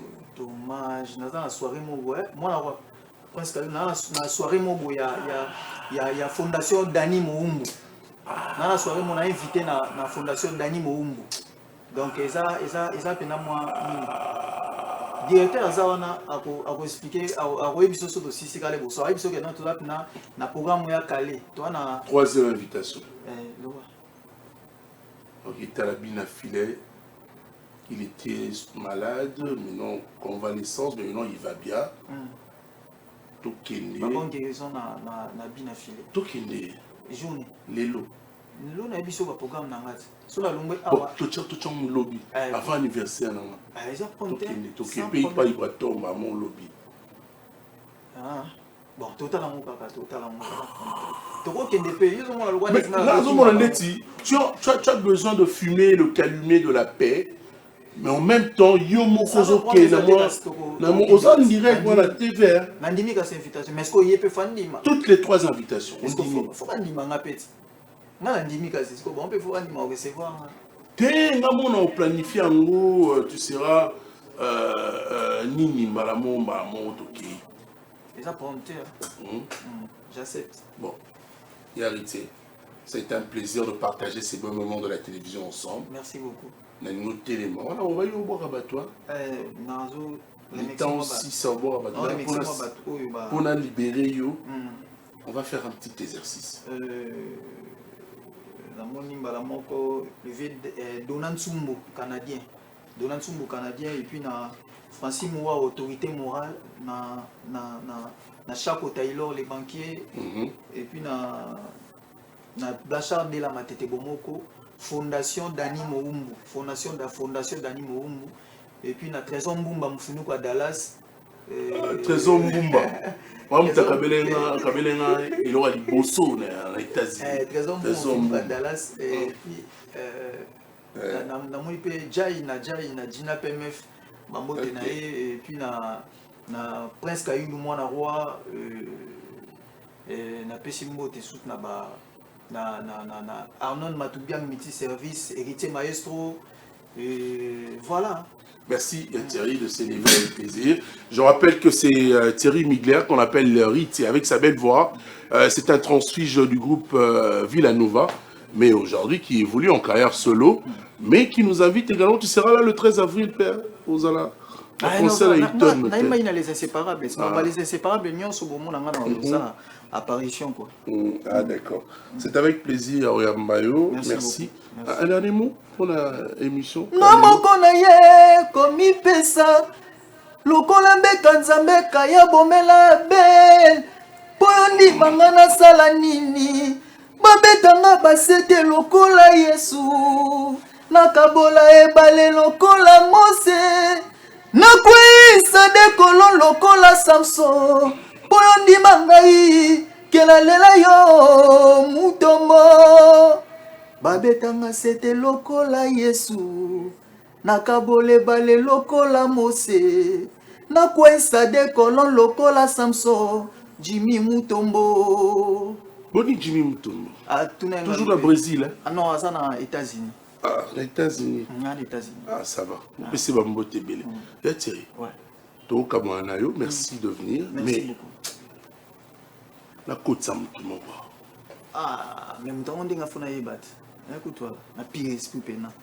On a bat. Et maintenant on dit ma reporter. Extra reporter.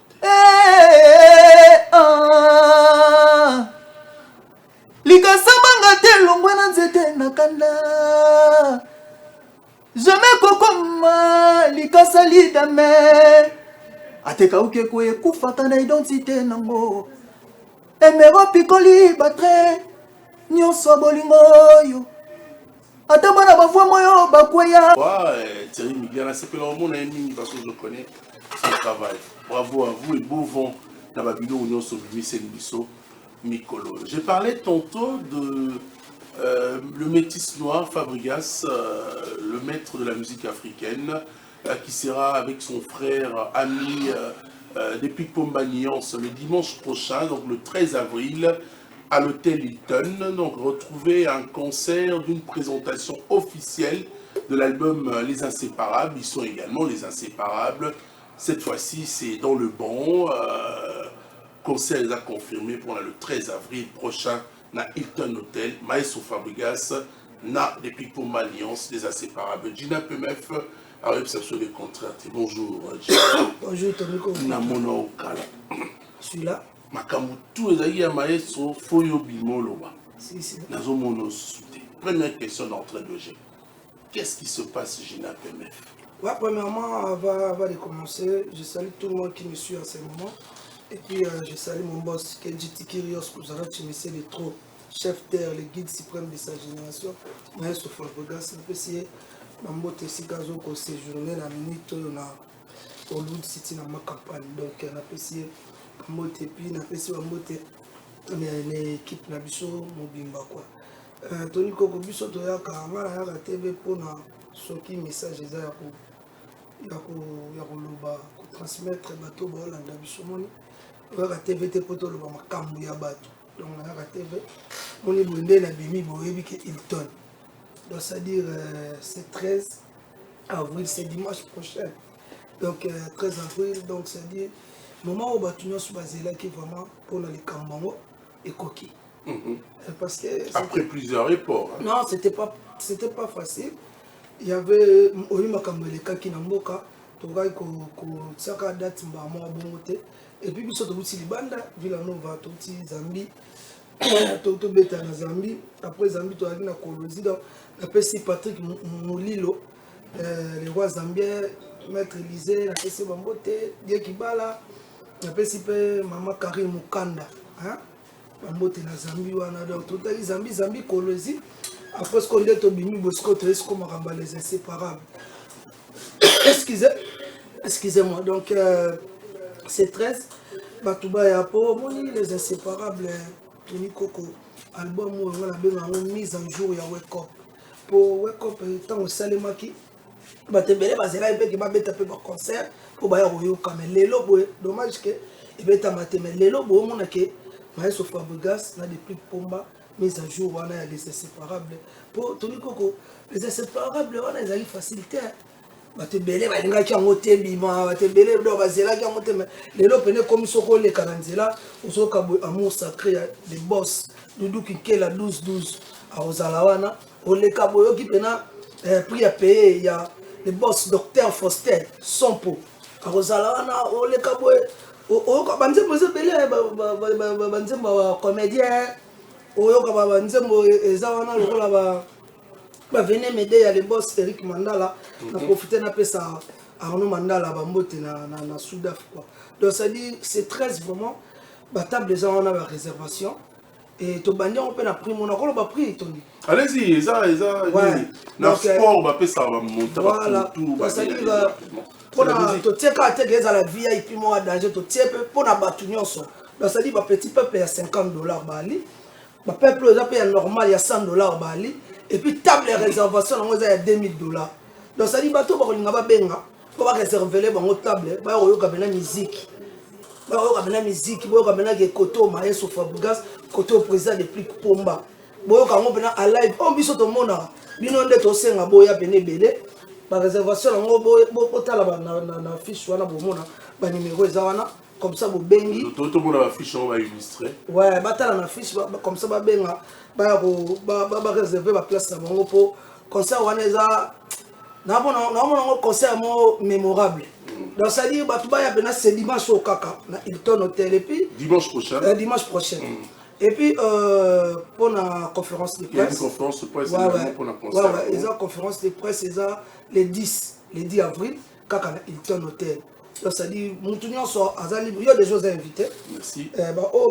Tout de la bonne invitation pour na poser des questions parce que dans l'album Ebima na besoin opportunité na te ya battu les artistes comédiens voilà je n'avais pas tout pour le soukala yo tout est le surtout kabwana ouais moi alors pour la hôtel maintenant na sola la allez il y a pas de problème na pena senga susu merci na ndenge batu bayamba ki album wana les inséparables bayambi surtout ba filmer o ba tala ba mona neza ba filmer ba clip te obi ke élément mo zawana élément certain charge ya muchacho donc ya kamuchache élément certain charge kamuchache donc ayebisanga jina maestro sali ba filmer tala film asuko bima o amour sacré donc ça dit y a pas à dire rien à dire donc ça dit ba tout ba consommer album wana ba nzembo zebele wana et puis na compte ya Villanova boto mona single moko bima déjà single moko bima Shomi Fit Villanova et sa première single ebimi ezo ko annoncer deuxième album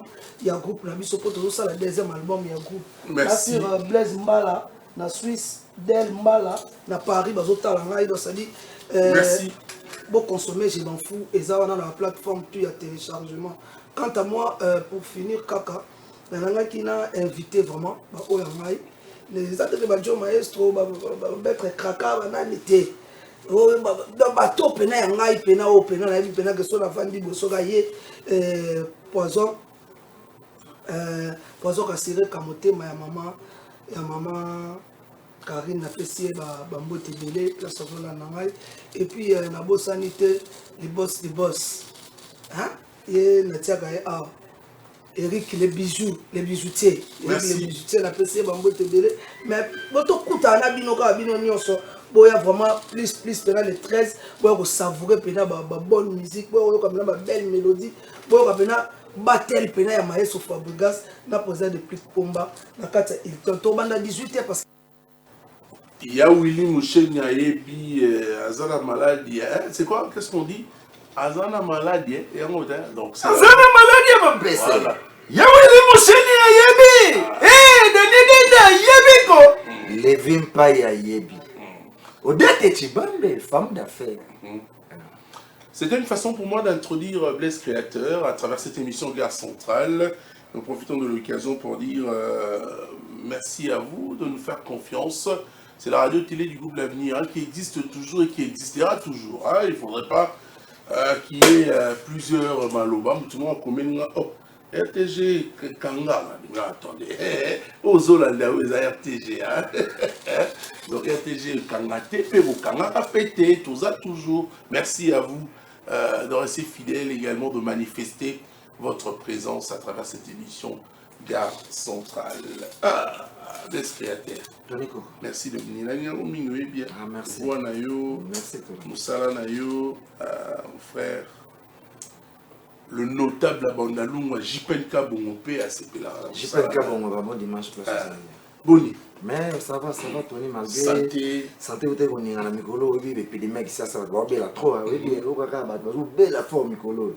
Donc, là, gloire à Dieu, il y a déjà, la Silène, déjà, avant pour nous, tu es aux zones. En fait, de l'eau installée épidémie, on a une épidémie, et c'est l'homme qui est la raison. Mais dans ce premier temps, si tu ne te protèges pas au monde, tu as un traitement avant l'événement à bus. Donc, on a à l'aise pour m'ambiser les bosses, on a bien pour Babalouzela. Oui. Comment tu fais aujourd'hui l'élément de différenciation, l'animation, la série, c'est qui est bien, le rebelle, le bêta, et celle d'aujourd'hui, tes animations? Comment tu te sens? Olwani, tu as vraiment progressé? Il y a une nouvelle touche particulière. Tous les blesses créateurs, au Kiti, aussi, il faudra évaluer toutes tes années. Bon, merci Tony pour la question. On a profité de la bonne dimanche dans Jésus de Nias, mon patron, mon toyambo, pas oreille. L'homme du moment, en tout cas, on a apprécié la bonne dimanche place dans la famille Mobimba. Dans la Massilia, avec les gens, on a tout parlé, staff Mobimba, la bonne dimanche. Tony, question Tony les a bien. On a quand même Moutouana. Même sauf que différence c'est plus mini et style moni à l'époque nazala basé na style moko ezali plus mingi kuntuala donc liboso pena de osanti pena ekozonga nsima te ezali pena donc plus mingi folklore saccadé et puis et on a eu à Jet Set, on a style mususu ezala différent na place oyo na utaki. Alors il fallait que ce soit professionnel ou que soit artiste et musicien pour nous s'adapter na deux styles d'orchestre différents. Donc wana pour nanga na mona ngo ezala bien. Et puis et on a comment la Jet Set ezala orchestre mususu na bani pe osa makama mususu. Autre honneur ça. Na bani pe osa makama mususu. Nous surtout sur notre zongi simanatali ezala nga Blaise. Comme Ngongo wana bakri wana inspiration nanga tout ils ont un changement il y a orchestre il y a caché l'idée ouais et puis c'est pas donné n'importe qui hein qui est outil na orchestre moko tamboli au beta babiloko bayoka yo nga na chance wana na orchestre toi minene na tambola. Quels sont ces groupes? Soit dans la compteur à zéro par exemple Aziza nazara fier les leçons vali on appelle c'est bailler le mot na kutana na lobby na musingo na kutana na lobby na lela viola yazo kutana ka OK ngape na walega siko sona kitika na pesa mbote na kaninza la embouteillage nese ya poésie na waya ndao abelinga créateur et ça les bien mais comment on a album loka ba compteur à zéro na pour nanga les album ya monene pour bayo ça fait le mot bora l'album ya Aziza Sokitongo etani n'abora ba Sikila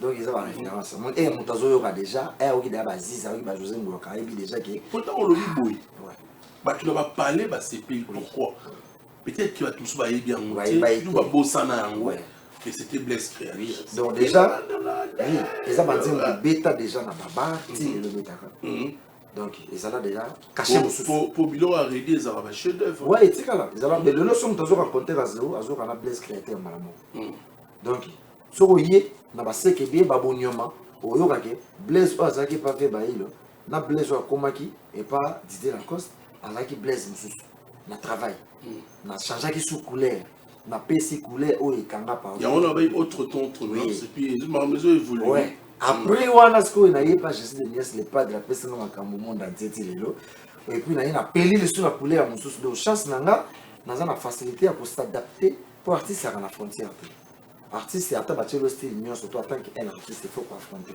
ya moni na problème te ça a été facile de s'adapter ouais ça va facile ils allaient qu'on s'adapter à style oui ils allaient tout à quand même guitare papa ngongo za ngongo so babi boka na détend babi boka na 7 boka demi temps renversé boka so babi qui dosement boka na pomme te côté ba temps côté ba note côté style et posanga pomme te ya moni bilo to na sala recette style lelo na fier ya passage na Jet Set lelo et puis nzamba ayoka prière nanga nzamba ayoka ba projet nanga nzamba ayoka ba souhait nanga ndenge nakanaka que un jour il faut na la première à les padres un jour il faut na la première à faire égola na sa boulot et puis nzamba poussanga pembeni na eti lelo on doit mieux soka na kana na vie nanga et kokisama. On peut t'appeler le titulaire, il y a l'animateur. Oui, Nazaka titulaire et animation. Numéro 1. Oui, Naza animateur principal. Pendant des années. Et ça, il y a 2 ans, 3 ans, 4 ans, non. Qu'est-ce que tu as fait ou bien qu'est-ce que tu fais souvent pour garder cette place? Bon, c'est rien, hein, Tony. Moi, je vais cet exemple. Moi, je suis une équipe le Roi Real de Madrid ou Barcelone. Je vais un talent ma casse pour le Messi n'a pas quoi nazalate. Mais si on a les brassards, on peut savoir un Puyol. Si on Puyol, on a Iniesta ou Xavi. Mais Messi a mené déjà. Et le but est qu'il cause la titulaire ou l'équipe a tout na koboaka. Non. Et ça c'est façon d'être nanga, politesse, sérénité et puis na ebara munini na osala et puis na yebipe musala yango. Et puis même na kata groupe kozala animateur na kata groupe a Jet Set pendant 10 ans. 10 ans. En tout cas, ceux qui ont fait la boulot, au PSAT, Tony Omato Kita, pour pas déclasser, ils n'ont ni 2 jours, ni 10 minutes pour pas remplacer dans le pas ça boulot. Si nous avons partout dans la Jésus de Sagesse, sur nos yeux, on ne parle pas Reddy Amissi. Parce que Reddy Amissi était l'un de musiciens, Papa Mbalinga Mingi, vu Batonio sa salaire en mouvement, parce qu'il a évolué avec Papa Wemba. Je crois des 82 à 2000. Hein, donc après, il y a la case de Canto. Donc, il y a posé Maël et on a. Tony, le côté m'a bêté dans la télévision, passage n'a pas Reddy Amissi. Et ça, n'important est belé. N'a joie est belé, Tony. Maîtrise ya note, nuance, et puis oreille musicale. Pour mon histoire, on va na moto. À tous les bien matériel. Mais en tant que au salaire art ou bien musique on a gagné pas naïe yango salaire na zanelo naza fier pour nga elo ba bien musique naza animateur mais bateau ba yebinga o ba yebinga to travailler na bango naza limité ka le animateur na eloko to ba bien musique en général naza un message sur le tout na ba point belé naza moi maïe na mon bétal musique comme maîtriser studio comme maîtriser voix ko yeba nuance. Pourquoi tu as studio boy? Ou bois kakri. Jamais ko bandela. Ndeti soko bandi. Krimo ko bandi ango. Au succès clio na kana nias moko. Entrée, na sortie, ils avaient le monté. Vous avez la même cri. Na sala le moko. Mando, mando, mando, mando warime ya ya. Mama, mama, mama, mama, mando, mando warime. Bayanke bategela warime ya ya. Bakonga warime wo wo. Mando, mando, warime, mando, mando, warime, mando, mando, mando, mando, mando, mando, hey mando, mama, mama, mama. Talaga mando wana. Obi kombe ni nièce na china mando wana. Tande na sagani kana mando wana. Il a ça. Na tika lo bandela nièce. La mission, il a absolument ce qui est caché. C'est ça l'aura cri, mando. Mamanzo, mamanzo mando marime. Mando et ça non mando. Il y a une nuance uzuka mando wana. Mais natanya moi 15 fois. Mais na ba sens différent. Donc et ça ba mailler les mots faut aux anamo. Donc là na bénéficia moi mingi. Et ça l'a peu bien. Ba passage na tout na place na kenda et apporter là un plus. Il y a un moment lelo et na kutana na Jésus de Nias. En tout cas, Toniko ko n'en parlons pas. On a parlé on dirait terminus il y a carrière ya mutu. Donc on va des places comme aux team kolo nzambe à décider ou au colis ou nzambe ngaiti. Donc il permet dans les padres en tout cas nazawana. Il y a un moment où tuninga titulaire bana na kota na groupe na biso na 2015 nazala Blaise wana posto na sima wana na bora tout l'animateur oyo yoki balika na Jet Set nazala ka place wana mutalongo na ngazati baya bakenda batikanga baya bakenda batikanga donc nazala ka place wana là je voudrais quand même savoir Blaise créateur préparatif à ING Arena. C'est ça vraiment Tony Koko bagola bolimbisanga fallait que tout banane na yé. Non non, fallait pas tout banane ngo. Bon, pour nga ba question ya Tony, ba réponse za nga yé do pour l'émission. Merci Tony. Elengelo ko ana il faut. Vous êtes professionnel, na ba yo malem yo vous avez bon toi la mais bon toi la mo kinda ngona lo yemiete. Ya no malem pas OK. Bagoloise, merci. Jésus de Nia Sabina Pesabina, merci. Biro na biso mobimba, staff na biso mobimba, tous a obligé à vous remercier bino. Na nyonso bolingo bolakisa rapport na le padre moto yambo. En tout cas Tony Koko, tout le monde na ba fanatique ya boete. Na mamba musique nga bana na botama na skala mona ba fanatique lo ba bagoloise te po. Dege billet ezoliama. Tony Koko 16000 places wana ezoliama lo kwa Tumbela na chulo beza nguba. Na biso ezolia malora nguba. Ouais. Ah, mais tu vis quand même au Congo.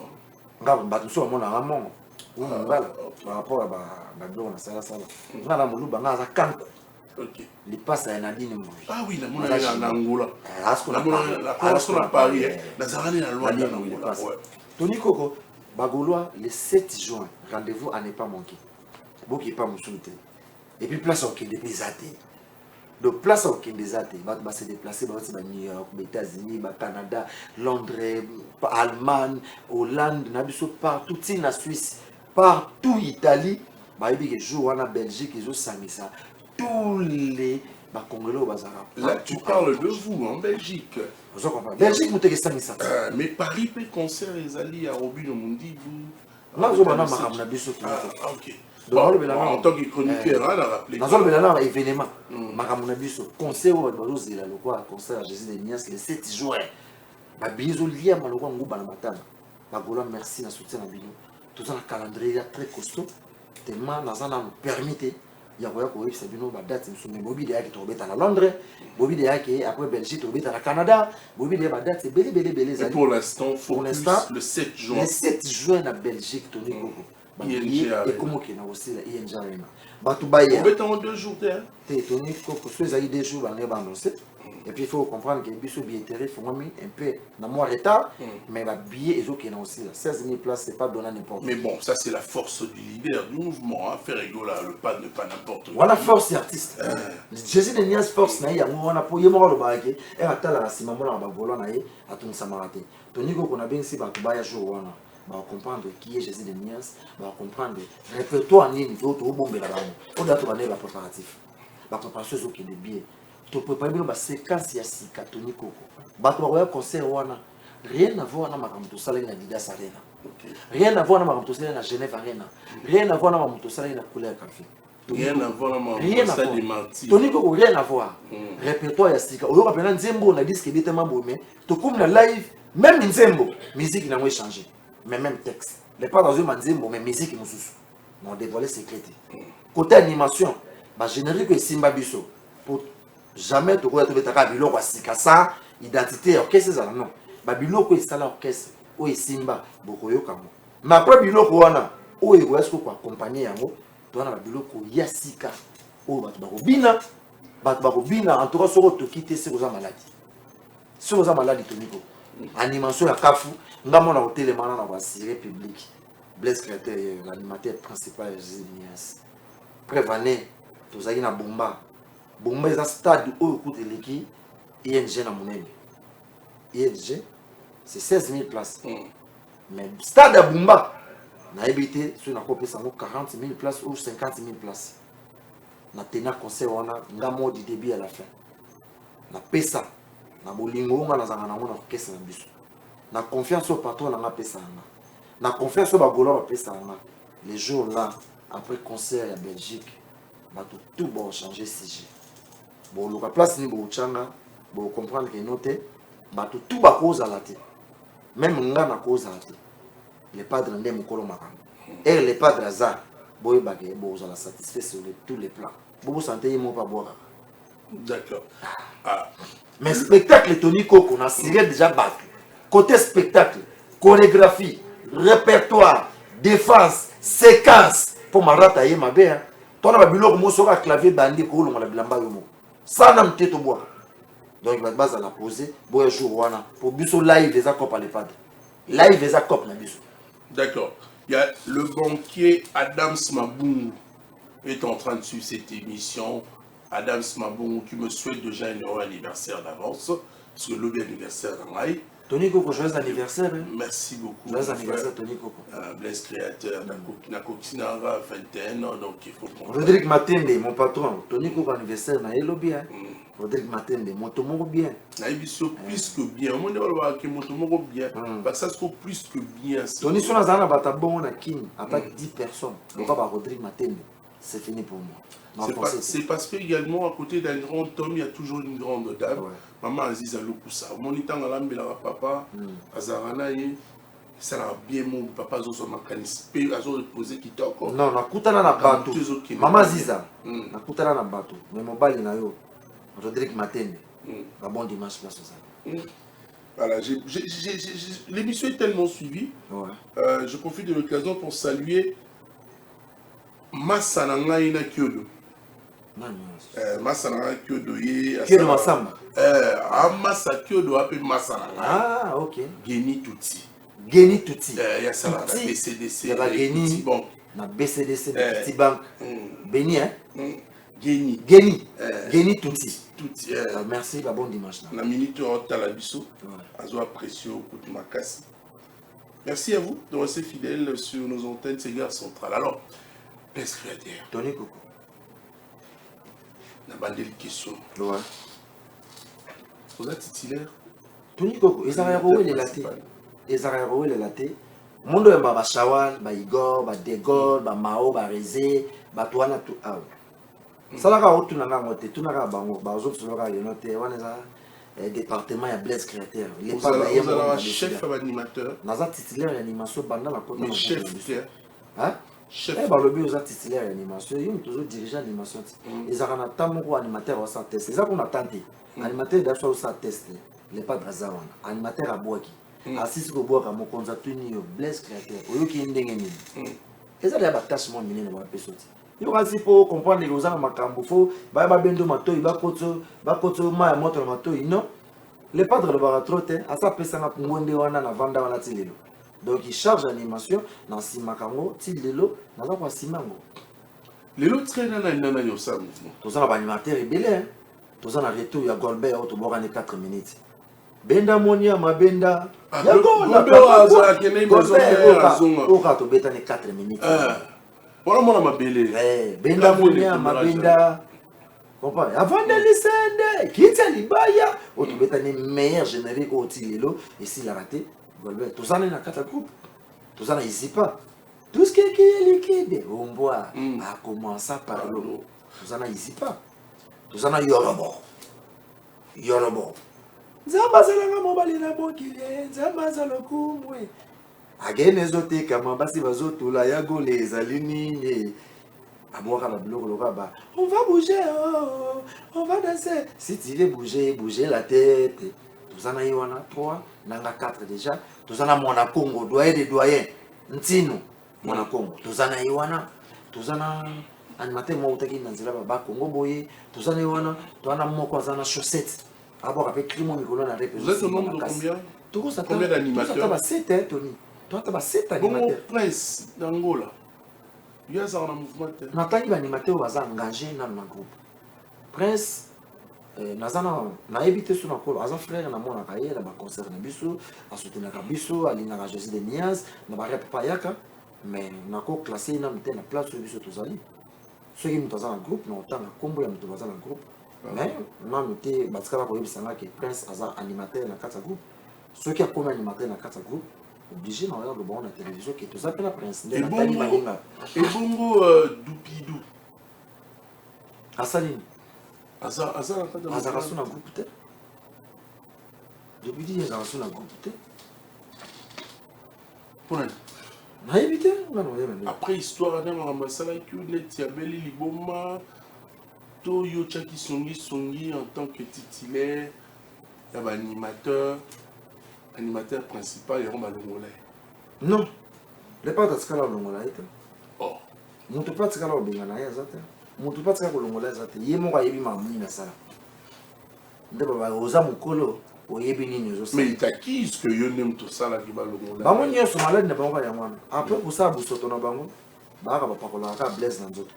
place qu'on a compris na pesa kapena ya moi place qu'on a compris na za pena pion moko OK bato tout e ba na groupe ba ya kande convier ndenge blaze a télé makawana il faut ngapena ko makawana zoka na mokili soko lingo sala musano bien sala na oyo nzamba pesa milio mais musapi moko soko la kelo na koma nazo koma to au monde animation et c'est na ka boza mi balé ou misato na podium ngana na posa bazom c'est la réponse yé pas na posa bazom c'est la réponse so na boaki esika to kufelaka awa esika elenge fandaka fo moka yambanga awa yé pe so ka boaki kine moko mboboy il faut ngapena yamba jamais na kolinga na boka ngai moko ezaki ndoki etikala kozala te ezaka na ba force majeure et tomber ba blo mo bongo mais comment kolinga boka yo moko il était important pour toi que quoi ninga wana vana na gauche on bokende na dida mais c'est important Tony naiki viens na moko tembo nzolo azana na Paris un vrai golo a senga blesso leki na TV so toujours makambo ya frère no wana pour répondre à moté beta mokara mais na okaki yango na ko ya te pona ofinga mais moni personnalité ya moto basomba yango te ngai na tomaka plus ni victime na makambo ya bato basalaka o le pas dans le bague et oza pembeni nanga oza na katsa le pango ya jet set oye ba valeur le pango une fois ka komi libanda okomo regretter okomo mona grandeur ya place wana nga na comprendre iloko wana toninga na bani musique na âge ou 16 ans nazala trop jeune et puis na maintenir banda 16 ans on obi combien des années si le lot on a 2025 nayebi galère ya musique nayebi nko ya musique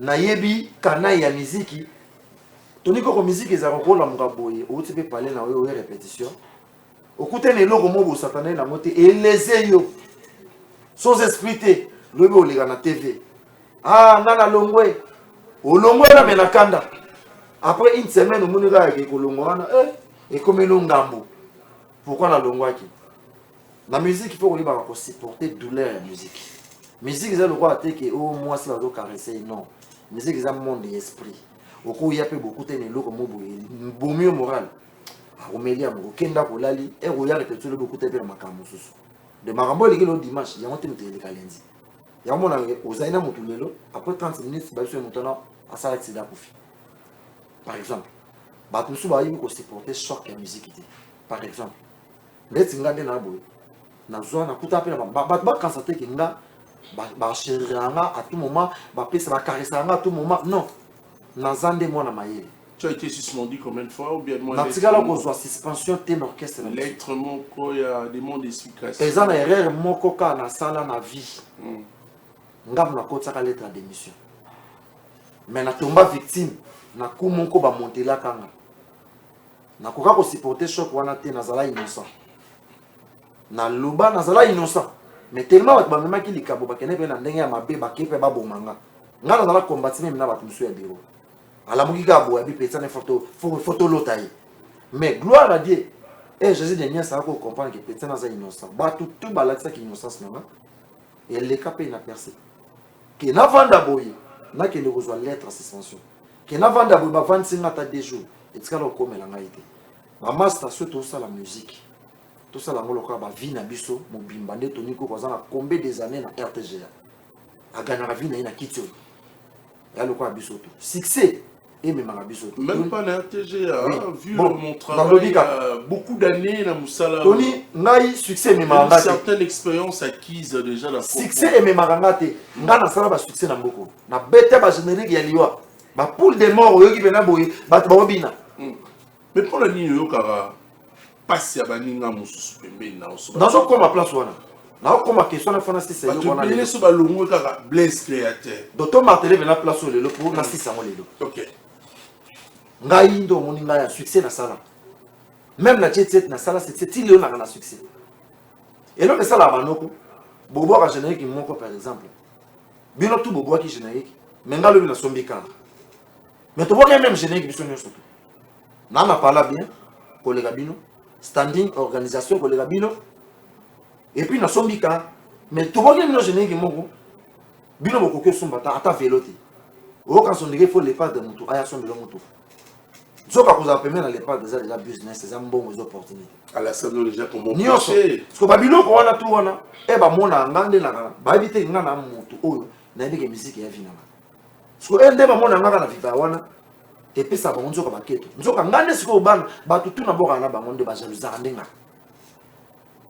komona babiloko wana tu wana vinga na menaka babi obangaka jeune lokola frère nanga dopidi abwaka nulle part azala DJ na baboîte orchestre na liboso abwaka se jet set cri na ye ya liboso abwaka na kati orchestre l'EHPAD de mutapesa atikala kobwaka cri te lokola ya ye moko na studio akoti baboîte. Mais est-ce qu'il a fait preuve d'un bon animateur? Aza animateur azwi formation na kati ya groupe avandi nanga ti akoma bongo adoyoki tozo pesi ma toni ko monta abwaka nulle part abwaka pai moko te ayembala moko na groupe ya monene akoti na animateur aza dans expérience obligé fo to encadrer si akoma bongo aza animateur nga na linga na motema nanga aza le seul animateur nga la lala na ye na ba chambre na ba voyage ndeza la boke voyage to lala na ye na ba chambre ngai na ye na bana ko yebise il y avait pas de séquelles jamais Tony jamais talaka na lala na ye chambre moko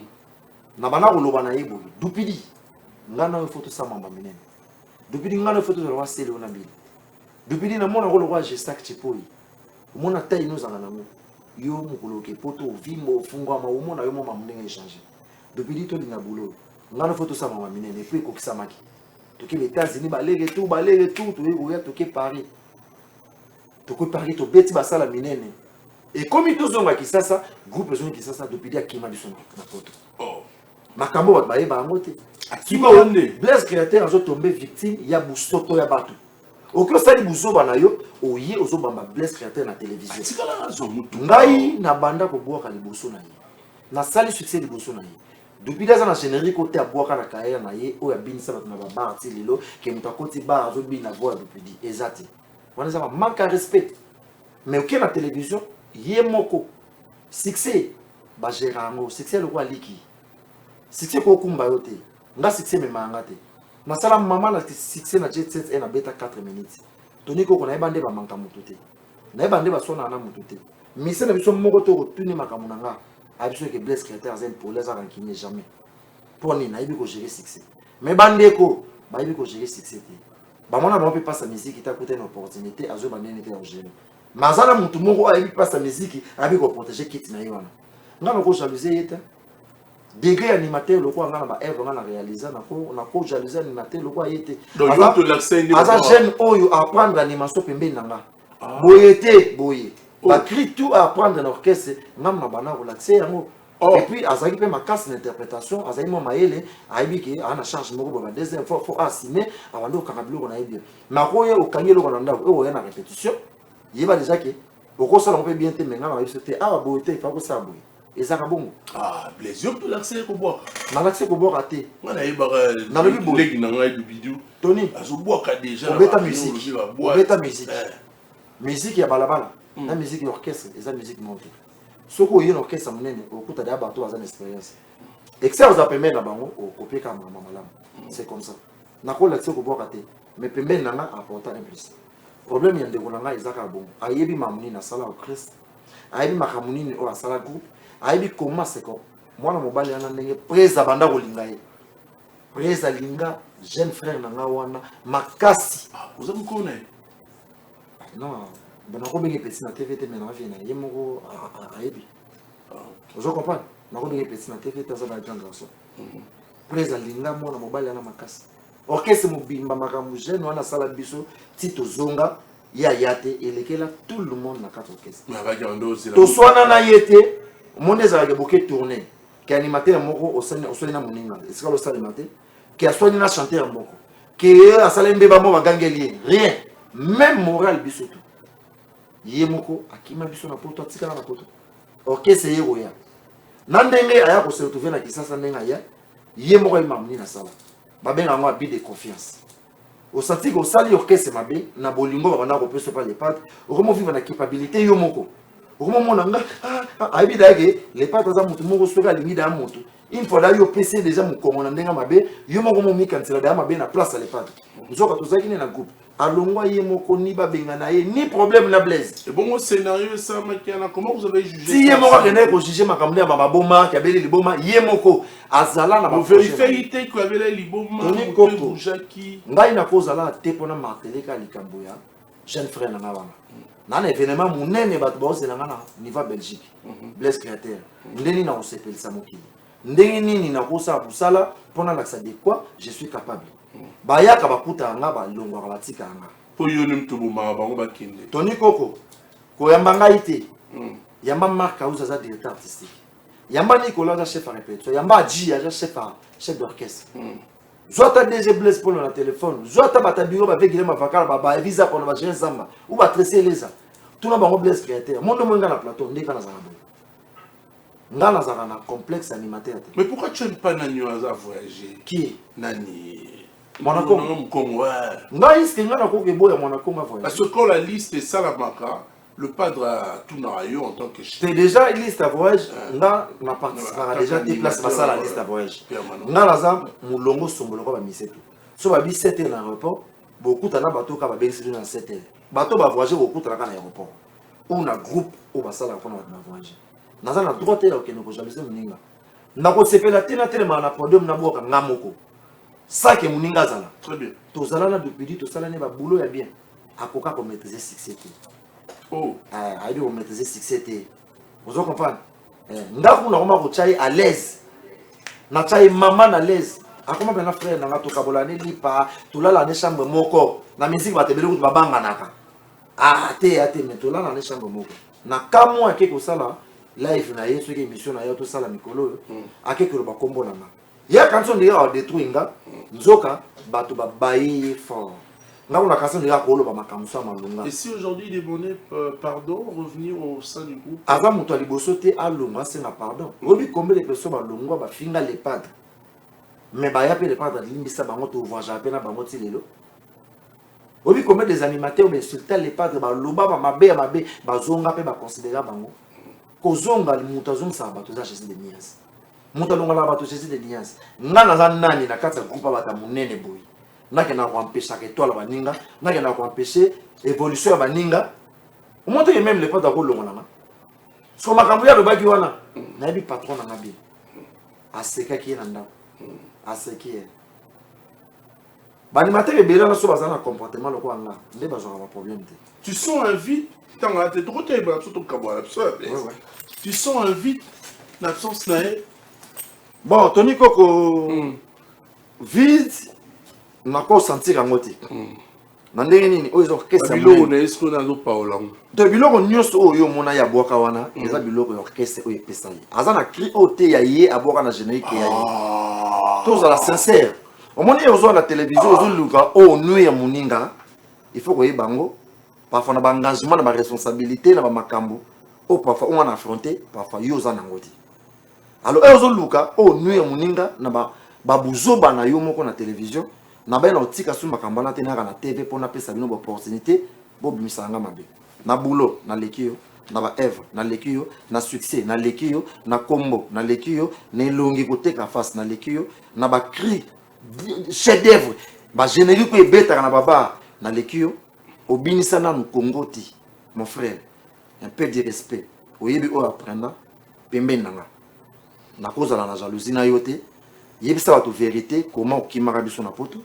yebisa ba to vérité comment excès à convier succès babando kosa yo nguba o soko liango e baxelon pifo ozui litungulu soko liango e baxelon pifo ozui ngade de soko zango e baxelon pifo ozui excès ya kotambola tambola okobosa na nzela eloko esali ndeko nanga manque ya maîtrise manque ya gérer succès yebisa ba to vérité bagolo abomema makana baloyengete moto aza vrai na papa Hervé yende faut soutenir moto aza vrai na papa Hervé en tout cas akoya na TVT azwa bino lokwa bana moya mike akosaka bino ke tala bo en tout cas bo skizenga na lobeli likamwana mingi nazaki déranger ko mona vidéo na ye batindelinga ngotro na kaso ndeka lo makamu na ye make ko kosela nga suma na TV ngate na tinda ko kima na poto ngate na tinda ki yo pressé ya vie koluka obosa nsona nzela biso oyo tobanda musique trop jeune na yebi caprice ya musique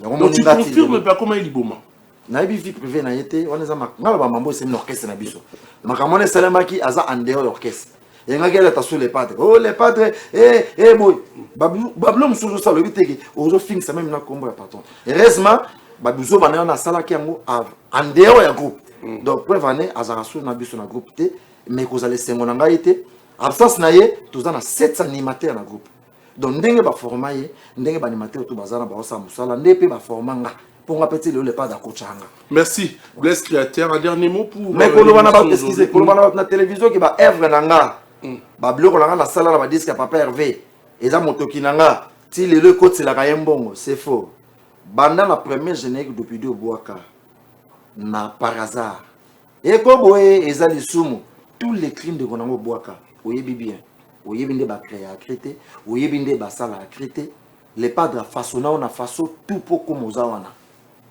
ngana yebi batu tout ba yebi faut pas koleka na TV ou pas kola batu buzoba oyebi orchestre sala pona yo oyebi comment bazo ba clear batu musuka po ba peso et arrivant na studio que to boaka boye